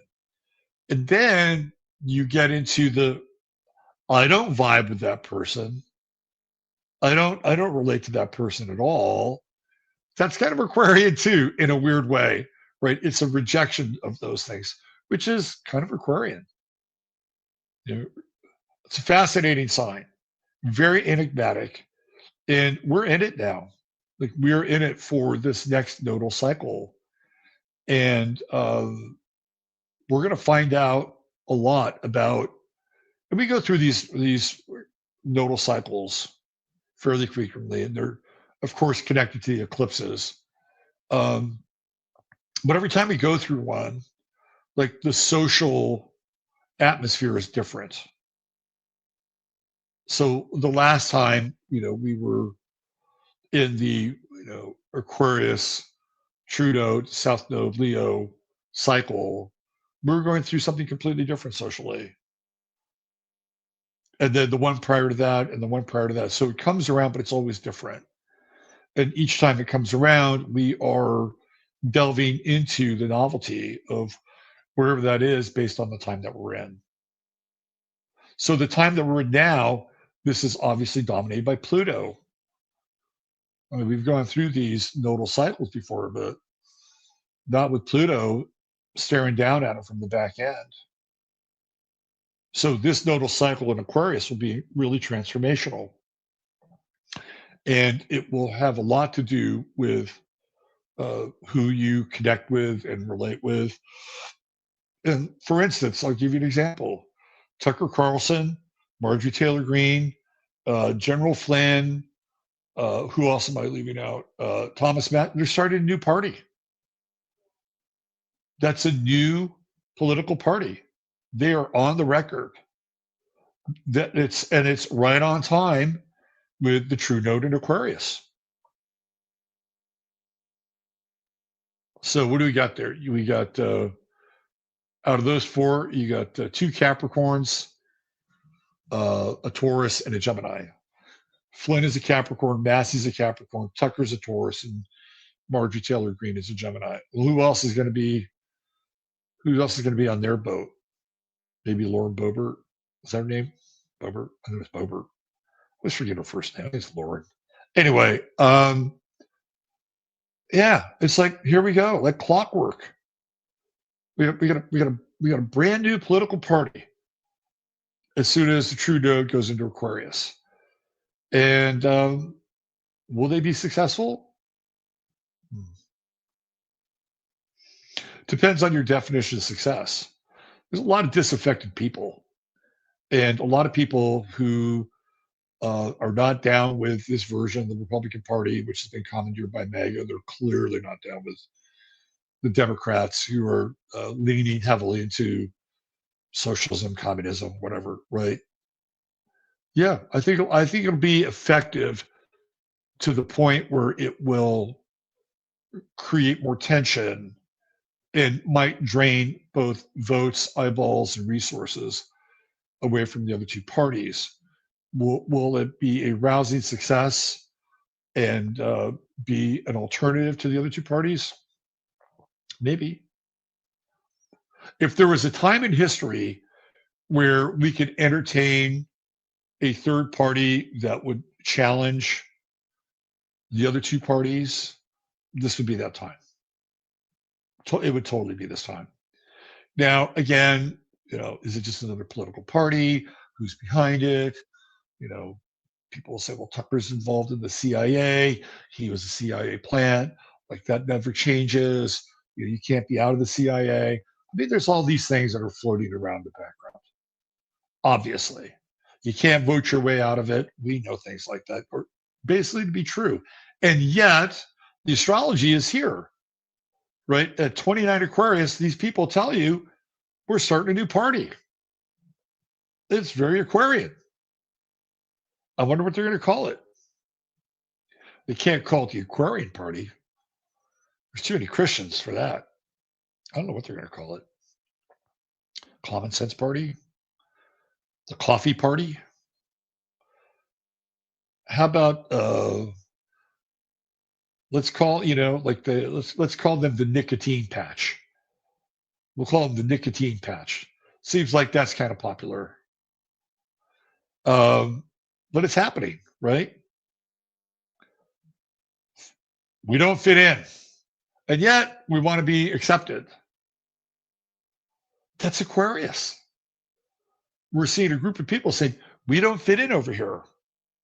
Start our own club. So we are political misfits, and we're going to do our own thing.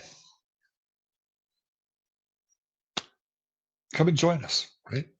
We started to see this a little bit last year when the Super Bowl happened. And Jay-Z, who was in charge of the halftime entertainment, brought in Bad Bunny. And I'm not a Turning Point person, but Turning Point was like, well, we're going to have our own halftime show. And believe it or not, their halftime show, with the views of their halftime show, outdrew the halftime show at the Super Bowl. It's true. So we saw this kind of breakaway sort of group happen. And of course, the Super Bowl takes place during February, during the time of Aquarius. So the seeds of what we're seeing with this new party were really already happening back then, even though TPOS has nothing to do with any of this. If anything, it might have catalyzed these people to go in that direction. Well, I guess you could throw Candace Owens in that mix as well. She's a Taurus. So we got two Tauruses, Tucker and Candace, two Capricorns, Massey and Flynn, and then you have the kooky Marjorie Taylor Greene, the Gemini. Maybe throw Alex Jones in there. Got yourself an Aquarius, right? You got an Aquarian. Anyway, this is so again, right? This is a harbinger of what's to come, during this cycle. And what we'll see here is the lessening of the power, even though the Sun-Jupiter conjunction in Leo has peaked. It's peaked. It's moved on. Right. So what we see here with the South Node is the lessening of the power that's related to typical power structures that have been around for 2,000 years. We're talking kings, queens, bloodlines, everything that's supposed to represent those kinds of oligarchical heads of state in general. So we're witnessing, in a lot of ways, a power shift. And it's just starting. So we're going to obviously be a part of this over the next year and a half, 18 months. And we're going to witness some pretty amazing, weird,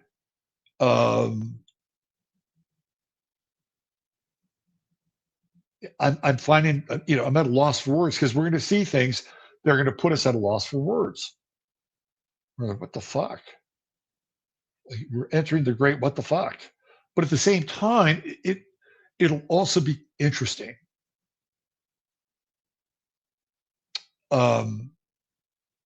It's the Chinese curse. May you be cursed to live in interesting times. But that's the saying. Not may you live in interesting times. May you be cursed to live in interesting times. Chinese are very superstitious.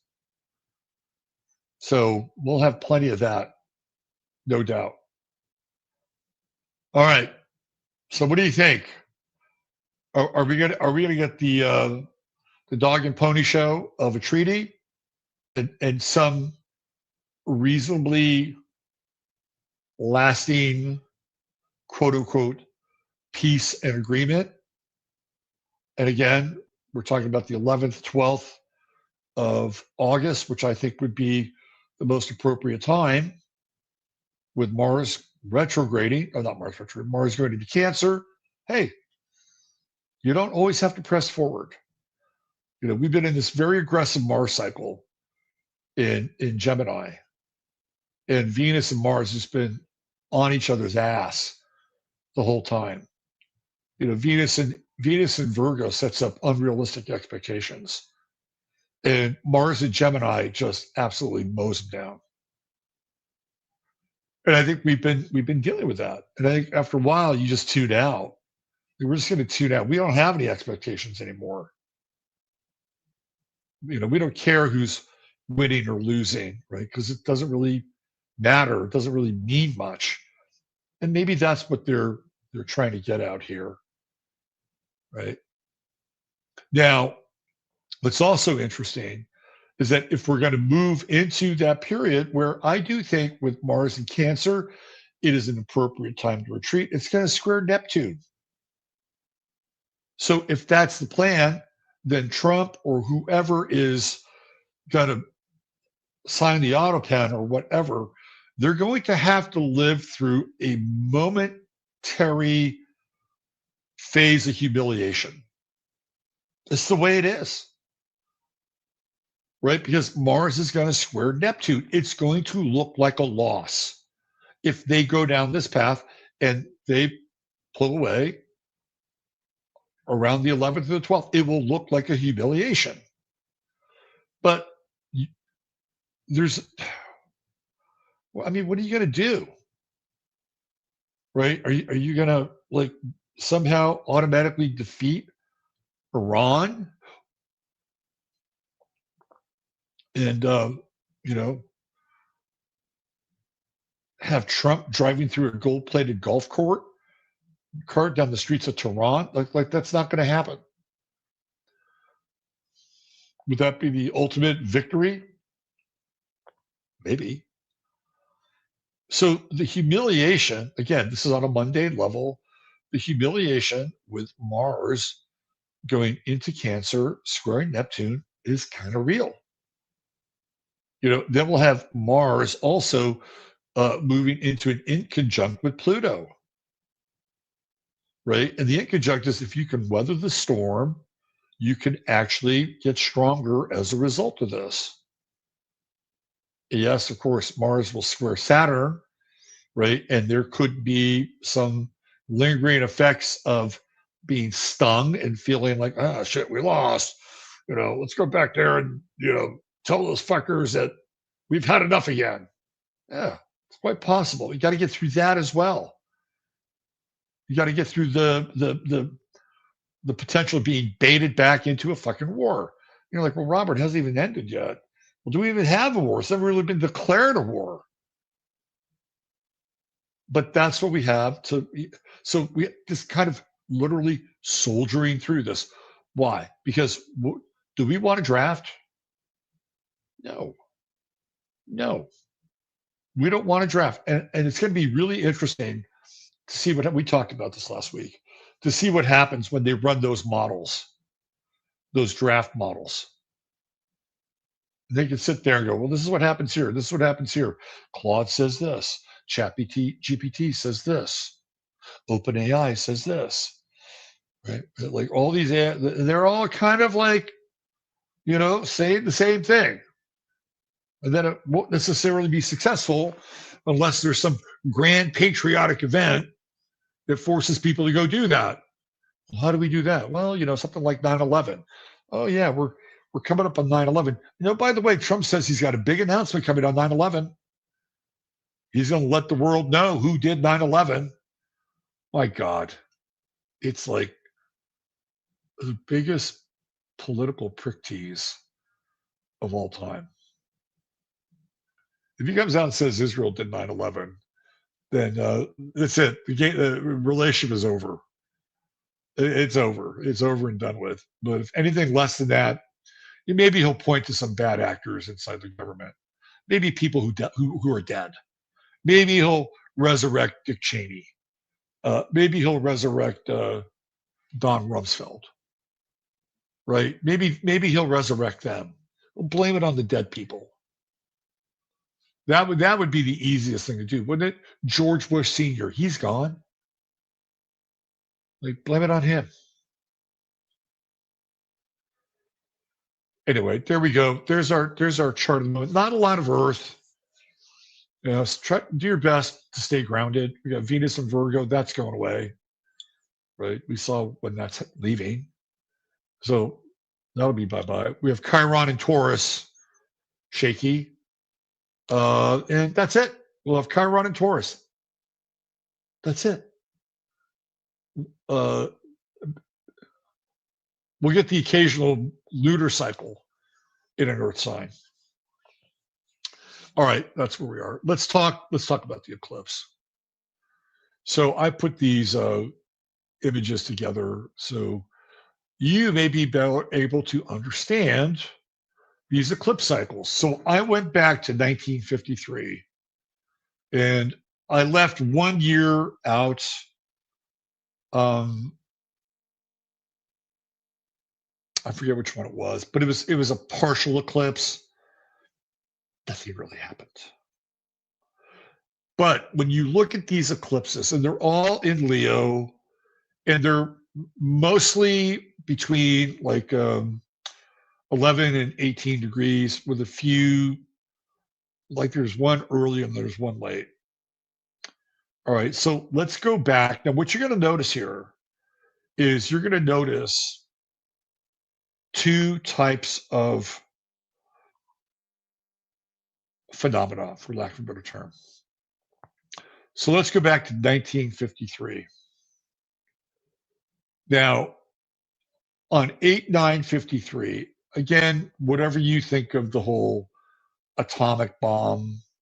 So the Soviets say that they can produce a hydrogen bomb, but on 8/8/53, they test an atomic bomb.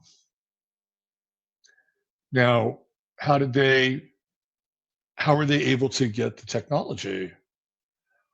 Through Julius and Ethel Rosenberg, who were able to get the technology and sell it, give it to the Soviets. That's what happens. And right around the same time, right around the same time, there's this massive earthquake in Greece.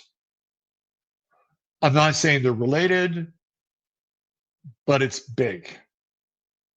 There's all kinds of damage. There's thousands of people perish in that earthquake. You'll see these earthquakes and these hurricanes. There's like really intense either tectonic shifts or meteorological events. So going along with the political events. Okay, so here we go. This is the next eclipse cycle with Leo on 8/11/61. 2 days later, it is the beginning of the Berlin Wall crisis. So this is when they start to build the Berlin Wall, right? And it's coming right on the heels of this eclipse. I guess the Russians are feeling their oats, right? And there was a person who died. I forget. They're not famous, but they're part of the story of the wall. And he was trying to jump over the sort of the structure of the walls. They're building it so he could be free, and he dies. Right? So it's like the first. But there are people that tried to get out and didn't make it, get shot. They'd be pulled away and put into prison. So he's the first wall fatality. But again, it's political, right? So you're going to see a lot of these political events flare up in and around the eclipse. We go into 1971. This is a partial eclipse. And this is where the Bangladesh Bengal flood, huge, displaces all of these people, right? And I think as a result of that, you have like the concert of Bangladesh, that George Harrison did, this like huge sort of, fundraising for the country of Bangladesh because of this flood that happened. And again, as a result of it, a number of Bangladeshis wind up leaving the area and then migrating to other parts of the world, including Europe. But it's a massive, massive flood. Okay, so then we move forward 9 years. Now we have a solar eclipse here on 8/10/80, and this is Lech Walesa. So we have 8 years here, right? We have just slightly over 10 here, and then we have 8 here. Lech Walesa, and the Solidarity movement begins to take shape in Poland. This is another major political event, which ultimately will feed into the fall of the wall, which would take place 9 years later, 1989. Right. We also on 8/4, just prior to all of this, we have Hurricane Allen, which takes place in Haiti It devastates Haiti. Again, countless deaths, injuries. So we have hurricane, flood, earthquake. That we move forward. This is a huge one, right? 8/11/99, and 6 days later, there is a massive earthquake in Turkey. And I remember this, and I remember tracking this eclipse in 1999 because I was following these things. And then 6 days later, huge earthquake in Turkey, and lots of damage, lots of deaths. Very hard not to notice the sequence of events here. It's also the beginning of the end of Slobodan Milosevic. So his government is in peril. And again, there's something about like these eclipses that in Leo that seems to impact the structure of governments. So in 2008, we have another solar eclipse, and I think it's right around the eclipse itself. The government of Mauritania, formerly Mauritius, that's overthrown. So we have another sort of government in crisis story. I forget, one of these eclipses might have been this one right here. Also had to do with Fidel Castro and his brother. And it was like their first ill-fated attempt to, I believe, liberate Cuba, if I'm not mistaken. And then they eventually pull it together and it's done and they overthrow. So this is kind of another political, but it goes sideways from that. We'll go back and I'll verify that in a moment. So we have the government of Mauritania being overthrown on the heels of this eclipse. And then we have the Great American Eclipse, which happens in 2017. And it was at 29, it was at 29 Leo, right at the end of Leo. And that's when Trump is president. And by the way, after that eclipse, which happens on Trump's ascendant and his Mars, he is not the same president. He's not the same president. Now, just days after that eclipse, we have Hurricane Harvey in Houston. Now, you can say, this is, these are HARP events. And I think the modern version, sure, is this kind of a HARP influenced events, steering these massive weather fronts? I don't have a problem with that. No problem. Was that happening in 1971 with Bangladesh? And less inclined here, more inclined here. Now, was it? There was another major storm. Was it Irina, which happened almost right after Harvey? But to just tickle your memory, let's do a little retrograde here. And let's look at Donald Trump eclipse 2017. Just to toggle your memory. And I always found it to be a fascinating image where, you got Melania with glasses, right? Barren, right? In the shadow, right?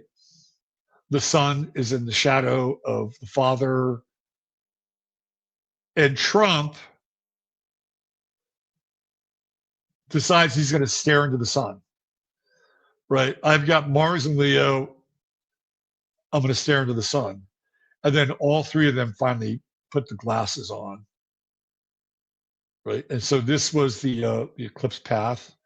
Started at the 33rd state, Oregon, and ended at the 33rd parallel.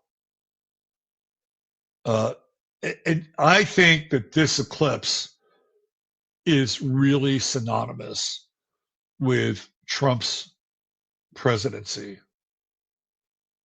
because I'll bring his chart up here. You guys know his chart, but I'm going to bring it up anyway because I think it's worth paying attention to. Yeah, let me get into this. Here we go.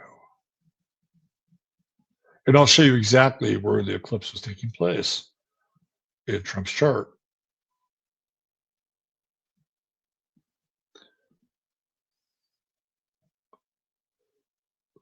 So and I don't even have the, well, I suppose I could do this. Here, let me just do this. Let's do edit, and let's do, let me get back here. Let me do this. This is how we do it. Let's go August 21st, 2017. And I will show you what it was like for Donald Trump during that time.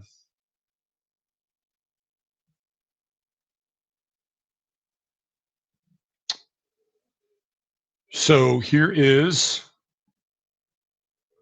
the sun, right? And we have that eclipse energy, and it's right on his ascendant and right on his Mars. So how does that affect him? Well, I think pretty evident in a lot of ways that his persona and his expression of Mars in his chart was eclipsed. He went through 3 years of essentially having zero power. He was impeached twice. He was always being interfered with, right? The only time he begins to come out of this period is 2020 during COVID. And, finally, during COVID, he takes charge, maybe not in a way that most of us wanted him to. I clearly didn't. And you can say anything you want about, how he handled it or what he was up against. And you could certainly make a case that he did the best he could. But he doesn't really wield any power in his presidency until then. He's literally fighting for his political life. Everything up until COVID seems to be a humiliation ritual. And even with Tony Fauci, it's a bit of a humiliation ritual. That eclipse on Donald Trump's ascendant and his Mars was not good for Donald Trump, and it was not good for America. We were not the recipient of it unlocking some superpowers in his chart. And therein lies something that's important for us to take away from or take away with the eclipse or eclipses in general. I don't think they're positive. I've been looking at them from a mundane perspective for a while. And I'm not going to ascribe fatalistic language to them, but I can't help but understand that when an eclipse comes to an important part of a chart, it's really fucking significant. And what happens after the eclipse, once the eclipse is evacuated, tells the story. I've told this story before. In October of, what was it? October of 2023, 2024. It was October 2023. It was the eclipse that was in Libra, and we had the eclipse event at here in Texas, and then we had the big eclipse in April, like the following year, and that eclipse was right on my Venus in my 11th house, and you know, I kind of openly stated, hey, one of my theoretical concerns here is that with the eclipse on Venus in the 11th house, that this is kind of the end of this gathering. And it wasn't like I was projecting and I was scared, but I'm a fucking astrologer, right? And it's like, oh well, no, the eclipse doesn't really mean anything on my Venus. Of course it does. We had one more event after that the following year, and I liked it. We had Mario from Symbolic Studies. It was a nice gathering, right? And I'm being completely honest. I could have ended the event after that year, after that eclipse in Libra, the one that went right through Kerrville. I could have ended it. And it would have been a natural and organic end. And I was really on the fence with doing that event the following year. And I was going to cancel it. Like, people were not in the mood to travel, right? And it was a good event. I met some really cool people. Do I regret it? No, I don't. But at the same time, there were people that talked me out of canceling it. And I did it in some ways for them, but also the other people that wanted to attend. But I lost money. I lost money with that event. And I haven't had another one since then. We'll have another one someday? Yeah, maybe. But the sun eclipsing my Venus in the 11th house, done. It was done. Over. There are energies with eclipses that, whether or not you want to believe in them or you don't want to take a fatalistic path, I've been doing this long enough to sort of move off the center, because I don't really want to have an event like that dominate my consciousness in a really fatalistic way. But at the same time, when I see these things, you can't really deny them, especially with this. Like, Trump was not the same president after this. And you can make a case, maybe he was replaced. I don't know if he was replaced or not. But he wasn't the same president. It was nothing but conflict and struggle and conflict and struggle and conflict and struggle. I mean, you're going to get that with somebody else, Mars in the ascendant anyway. But there were no wins. Like, even now, Trump has these struggles, but I guess he'll get a win. He gets his way sometimes. It wasn't that way then at all. Everybody was against Trump. The media was against Trump. The Democrats were against. I mean, the Republicans who now love him were fucking against Trump. Okay, that's how bad it was. And it's like, he's like, hey man, I'm just going to be on the winning team now. That's what it feels like. He's just like, I'm on the winning team. You guys could hash it out. If you don't like it, go start your own party. But that's the nature of the eclipse sun. So this tipped me off. When I saw this with Trump and saw it coming, this tipped me off. And then when I saw his presidency, it's like, oh shit. This is the mechanism of the eclipse.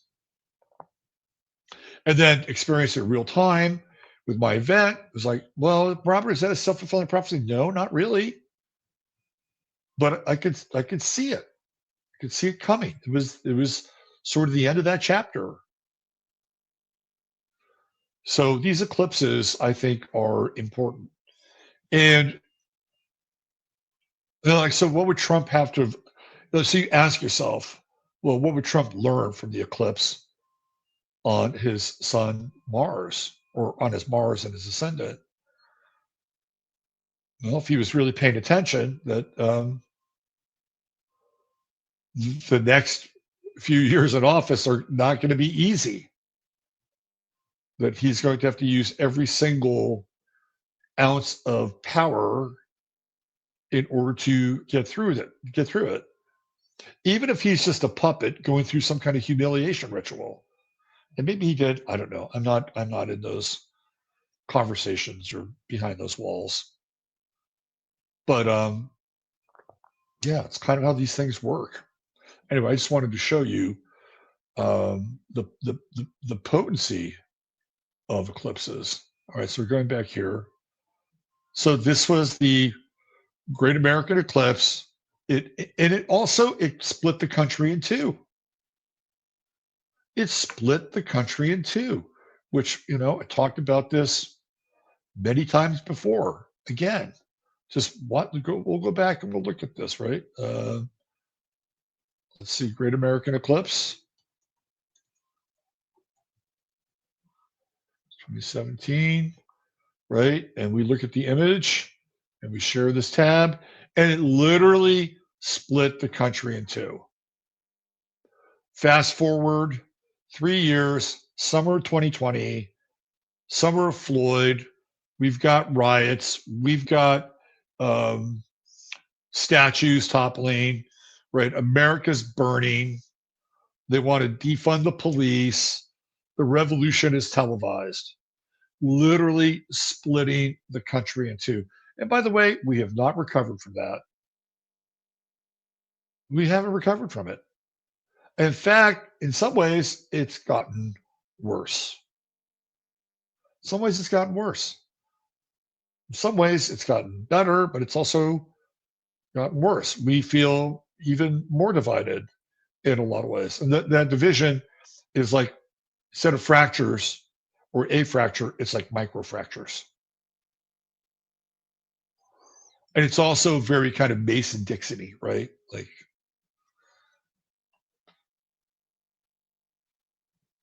so eclipses are a thing.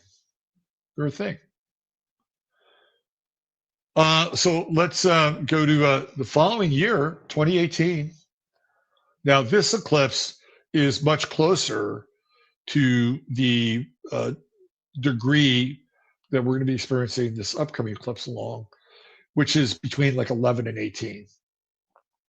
So this is on 8/11, very close to 8/12.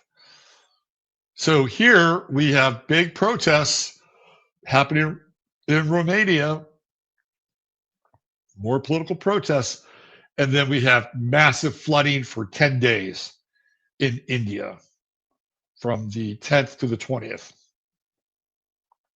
So in ending, right, with these 8 previous eclipse cycles, I left one out. And there are other events, attendant events that I didn't put in. But I think we can draw some conclusions here. We have political upheaval, and it's around like leadership, right? And that would be, generally like one person or one ruling body. And then you have, particularly with like like Lech Walesa, right? And what was going on there in Poland, that was all about like the trade unions, because Lech Walesa was a unionist, and trade unions are Aquarian. So you have this sort of Aquarian energy rising in the backdrop of a solar eclipse in Leo. Over here, we have Milosevic, who was a quote unquote dictator. His reign is in peril, right? They're going to color revolution the guy, they're going to kick him out. And that's a very Aquarian action. And I think Milosevic was the first recipient of the so-called color revolution. And color revolutions didn't just happen out of the blue, right? They were a byproduct of a Harvard professor. I'm going to show you.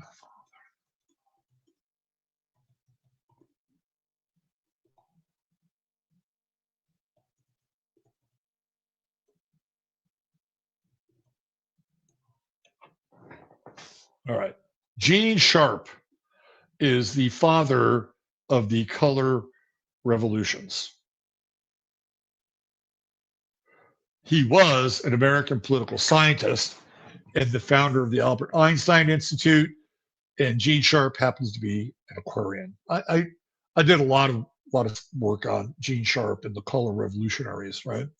So you go down, down, down through nonviolent resistance, blah, blah, influence on struggles worldwide. Wow. Sharp has been called both the Machiavelli of nonviolence and the Clausewitz of nonviolent warfare. Yes.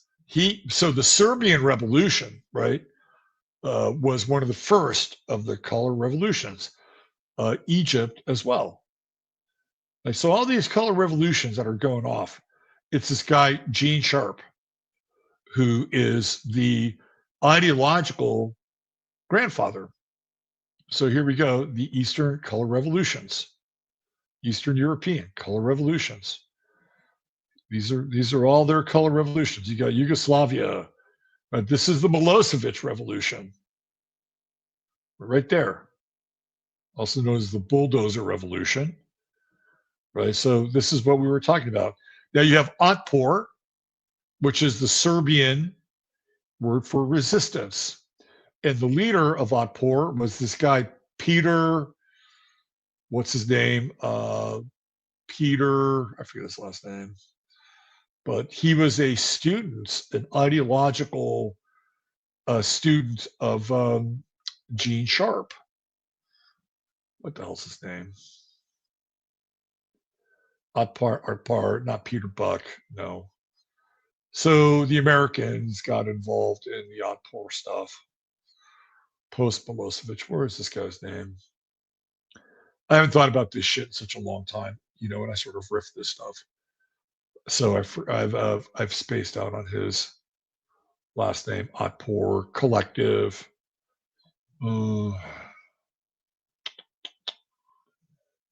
So the whole thing with color revolutions is to make them fun.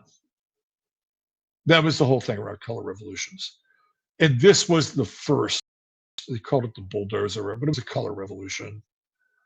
Let me do this. Let me see if I can find this. So it's Otpor. Let me just see if I can source this. Hold on. They don't like putting the names of these guys associated with it. Piotr. See if I can do this.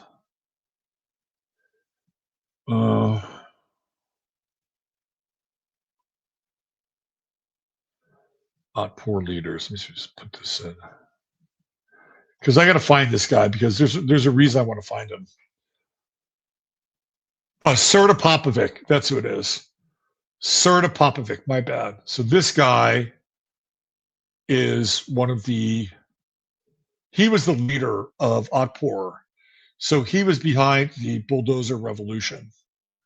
And he is an ideological follower of Gene Sharp. So he's the guy that's pretty much in charge of, kicking Milosevic out, right? And he wrote a book called Blueprint for Revolution: How to Use Rice Pudding, Lego Men, and Other Nonviolent Techniques to Galvanize communities, overthrow dictators, or simply change the world, right? So you can see right here, it says, The Guardian called it fantastically readable and brilliant, pointing to the usefulness and ingenuity of the ideas for creative nonviolent dissent it offers. Critic Tina Rosenberg wrote that the work of Popovich and Dinovich draws on the insights of Gene Sharp, a pioneer and leading theorist in the field of nonviolent resistance. What sign is Serta Popovich? He's an Aquarian. He's an Aquarian. So you have the leader of Atpor, Aquarian. You have Gene Sharp, who is the father of the color revolutions, Aquarian, right? And then you have astrology, and you add it all up, and you're like, well, guess what? This works. This whole Aquarian thing kind of works as it relates to revolution, right? So it goes back into this whole Milosevic, right? Right here in 2017 with the solar eclipse in Leo. What does it do? It triggers the Aquarian response.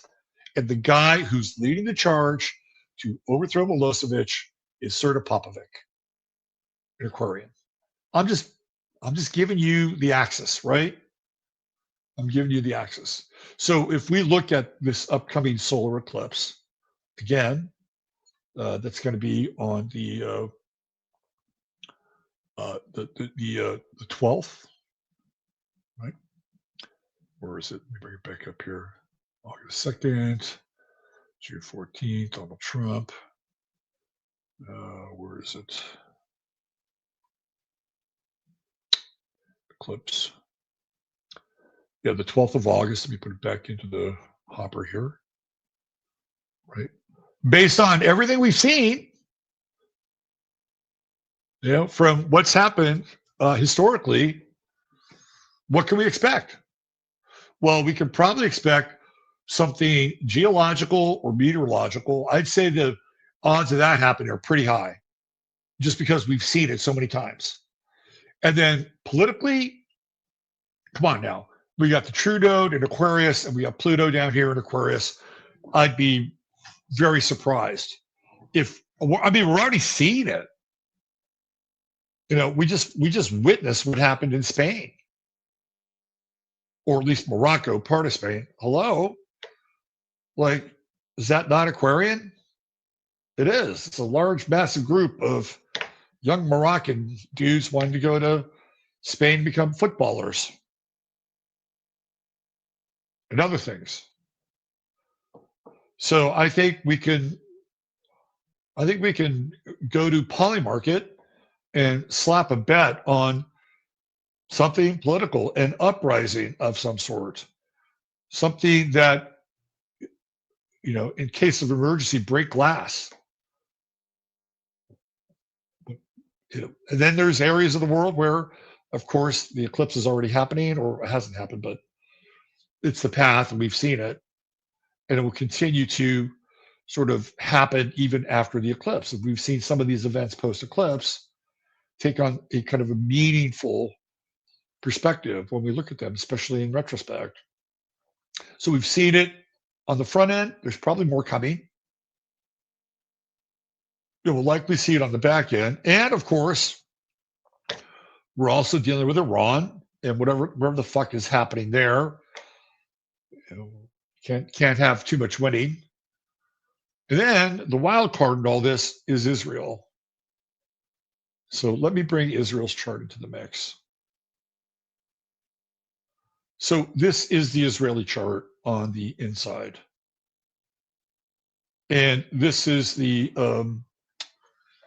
eclipse going to be on the outside. So there's our Venus in Libra that we think could possibly be the key to some form of diplomacy or faux diplomacy, right? And then what do we see here? Oh, here is the eclipse sun right in Israel's 10th house on Saturn. Okay. Now, I just showed you that eclipse. So by the way, this eclipse sun is at 19 Leo. It's not quite on Trump's ascendant. Close. But it is on Israel's Saturn. So we saw what happened with the eclipse on Trump's ascendant. He was literally eclipsed. He didn't have any power, or the power he had was insufficient to deal with the task at hand. And by the end of the Trump term, I don't think you could appear more powerless than the phony election in 2020, and then what happens as a result of that. It is to me, January 6th is the ultimate display of impotence. Nothing happened. Well, something did happen. A bunch of people went to jail, unfortunately. But to me, that is the apotheosis of the Trump presidency, which doesn't really start when he's elected or he's inaugurated.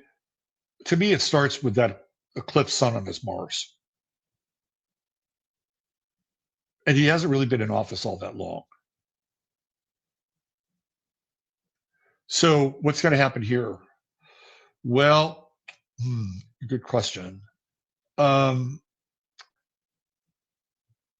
will Israel still be able to wield whatever power and authority that it might have? Even though we have all these planets kind of lining up here, getting ready to move into trine with Israel's moon in Leo, Pluto in Leo, Saturn in Leo, Mars in Leo, it may not necessarily be enough to deal with this. Will there be, either before, during, or after the eclipse, something that is the equivalent of the emperor has no clothes?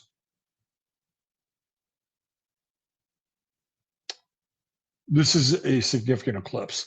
And again, you could say, well, there have been other eclipses that have happened around Israel, Saturn. Yes, that's true. That is true. But every time we do this cycle, things are not the same. Things are either radically different or slightly different. So this would not be the same eclipse cycle that this country has faced. It's a different eclipse cycle because the elements are different. Things have changed. There is a more contemporary narrative to Israel than there was during other eclipses. So I would say, yes, pay attention here. This would be a significant transit to Israel, and one which might either have them. Okay, not might. It would work two ways. It would either be a gross overreach of power, and then the shadowy effects of that gross overreach would be seen and undeniable, or there would not be a gross overreach of power, and the shadowy effects of whatever is happening with this place would be exposed anyway.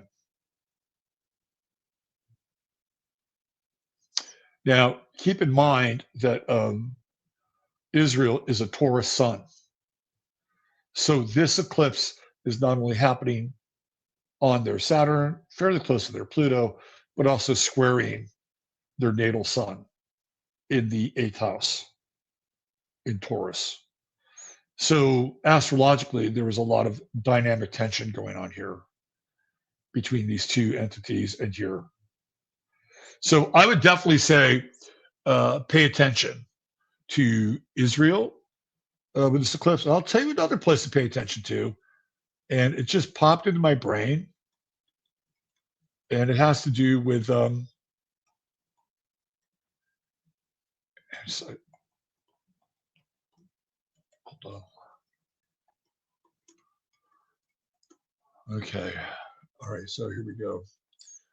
Let me just play this out, and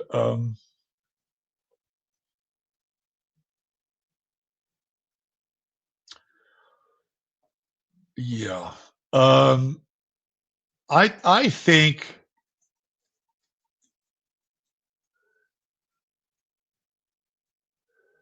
I think you need to. I think we need to pay attention to Los Angeles and California. So Los Angeles is going through, believe it or not, it's Pluto return.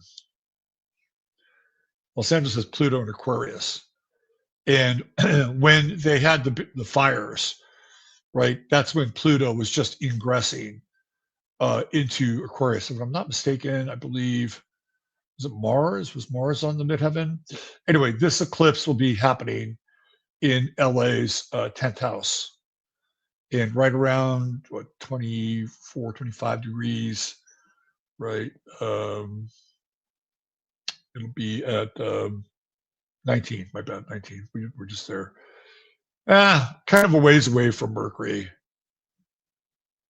Kind of a ways away, but it will square LA's Jupiter in Scorpio. Yeah. Keep an eye on LA. Let me do San Francisco, California. Let's type in California.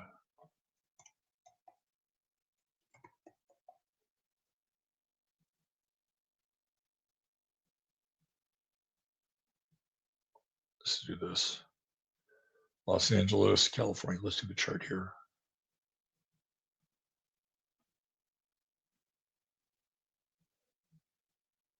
Yeah, very similar, right? Very, very similar to LA's chart. In this case, the eclipse sun will be on California's true node. So we know the eclipse sun is going to be 3 degrees off of California's true node in Leo. That's interesting. So we're going through kind of California's going through their nodal flop, right? So California, definitely a state to keep your eye on as it relates to the eclipse. And I guess we could. I mean, it just feels to me like LA is what they had that major sinkhole happen in Los Angeles. It was in Hollywood. It feels a little unsteady, right? So if there was a geological event that would go along with the eclipse, I think California might be a recipient of that energy. Again, based on the chart. This is where California became a state in San Jose. And literally, we have a time and everything, right? September 9th, 1850, 9:32 a.m. Look at that. Yeah. My chart is so synonymous with California. Like, it's like my sun is conjunct California's Jupiter. I wonder I liked it there. Or at least no wonder I had a we'll call it an expansive experience. An expansive experience in California. Okay, so there we go. We went into Eclipseville, and we spent some time examining the eclipses from times past. And I would say in terms of individual charts, am I going to go all the way around the chart and give you an eclipse reading for every single sign? I would say no, but pay attention to where Leo is in your chart. Pay attention where Leo is in your chart. If you have planets that are around the degree of the eclipse, which we know is 19 degrees, you may want to look at that, right? You may want to look at that. And how would it affect you? Well, first of all, I wouldn't try to run a fear script, but at the same time, it's like, well, how do you prepare for that? You don't want to be afraid, obviously, but at the same time, I don't think you should stick your head in the sand either. I think you have to look at what's around it. You know, maybe dive into a little bit of Aquarius as a remedy, perhaps. But I would say that what do we experience with Leo? We experience a point of view that has to do with ego, strength, and persona. And sometimes it can be very loving and very passionate and even creative. So there's, it's not like, oh, well, you've got these aspects in Leo and, you're just an egotistical, insufferable, narcissist asshole. And, maybe you need to have the eclipse happen to you, right? That's not really what I'm saying. But if the sun is eclipsing, we're going to go within 5 degrees either side of a Leo planet. I think at the very least, there's a re-examination of how you are connected to the expression of that planet. I'll give you an example. Let's say you have Venus in Leo. All right. The sun eclipsing your Venus might make you feel less secure about your relationships, and that you might have taken them for granted. And then all of a sudden you realize, it's been a while since I invested real love in some of these relationships. And real love can be anything. It could be dedication, devotion, sharing yourself with, another person. That person could be like, one of your children. And I say share, I don't mean like share in a weird, freaky way, but making yourself available, listening, right? There can be that. Like the eclipsing of Venus in Leo would be the re-examination of relationships and not taking it for granted that people automatically love you. I think that would be probably healthy in some ways. If you have Mercury in Leo, and then you have this eclipse effect on your Mercury, again, it's sort of like, what are the stories you tell yourself? Do you tell the same stories over and over again? Are people tired of hearing your stories? Do you need to create something new and different? Spin a new tale. Do you need to listen for a while instead of speak? Are you going to be tarred and feathered for things that you've said in the past, particularly around perhaps things like your children or your offspring? If you have the sun in Leo and this eclipse is around your sun, it can get you to reevaluate your raison d'etre. Why are you here? Have you been doing the same thing for a period of time and you need to change it? If you're younger, let's say you're in your 20s and you have this eclipse hitting your sun, and you haven't been around for a while, maybe you need to course correct anyway.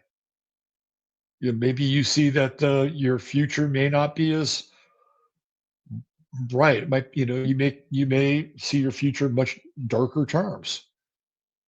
And as a result of that, you may have a course correction. Maybe you drop out of college, you study a trade, or maybe you decide that you want to go to college and study something that might be powerful and meaningful, and you might be able to make some money. It just depends on where you are on the spectrum, right? And we could go through all, I'll tell you who this is going to affect.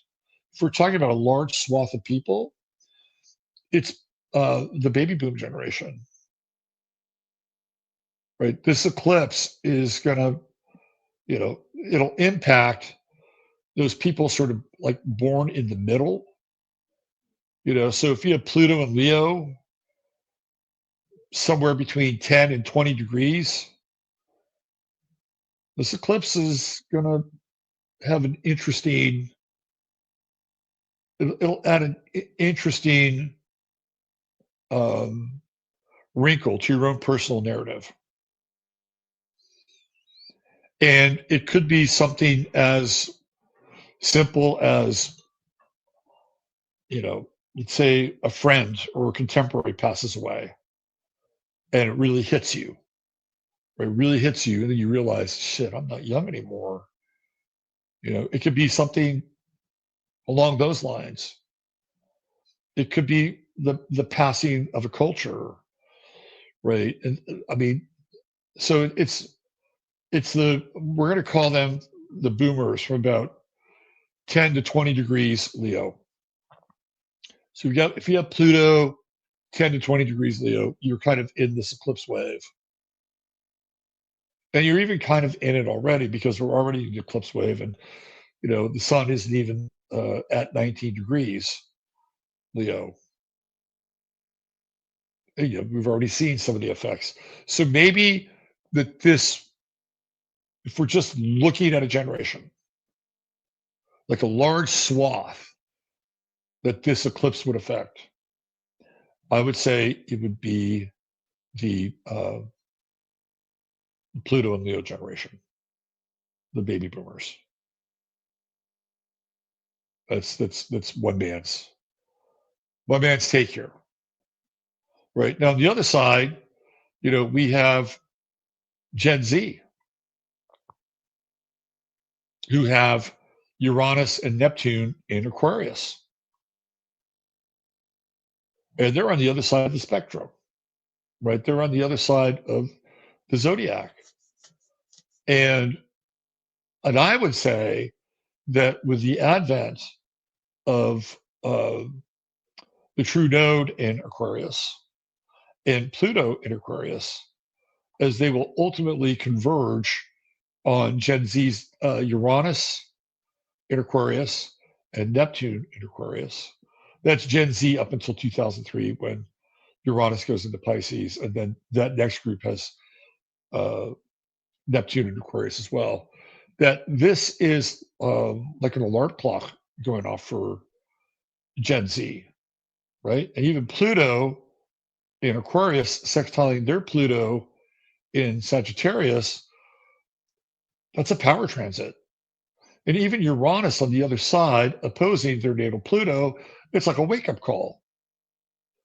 So I see all of these transits in the outer planets, even Saturn and Neptune in Aries, being highly advantageous for Gen Z because they're dealing basically with sextiles, trines, and one opposition.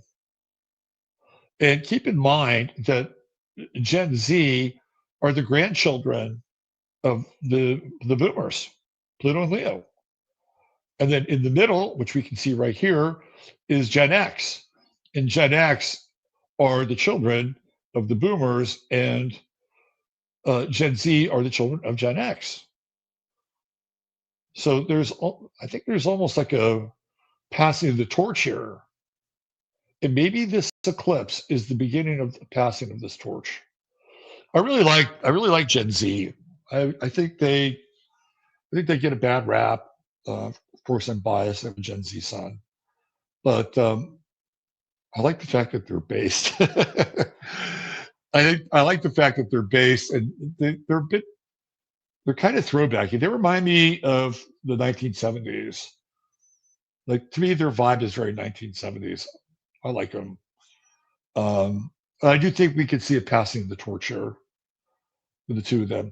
I was going to talk about Gen A a little bit. Why don't we save that till next week?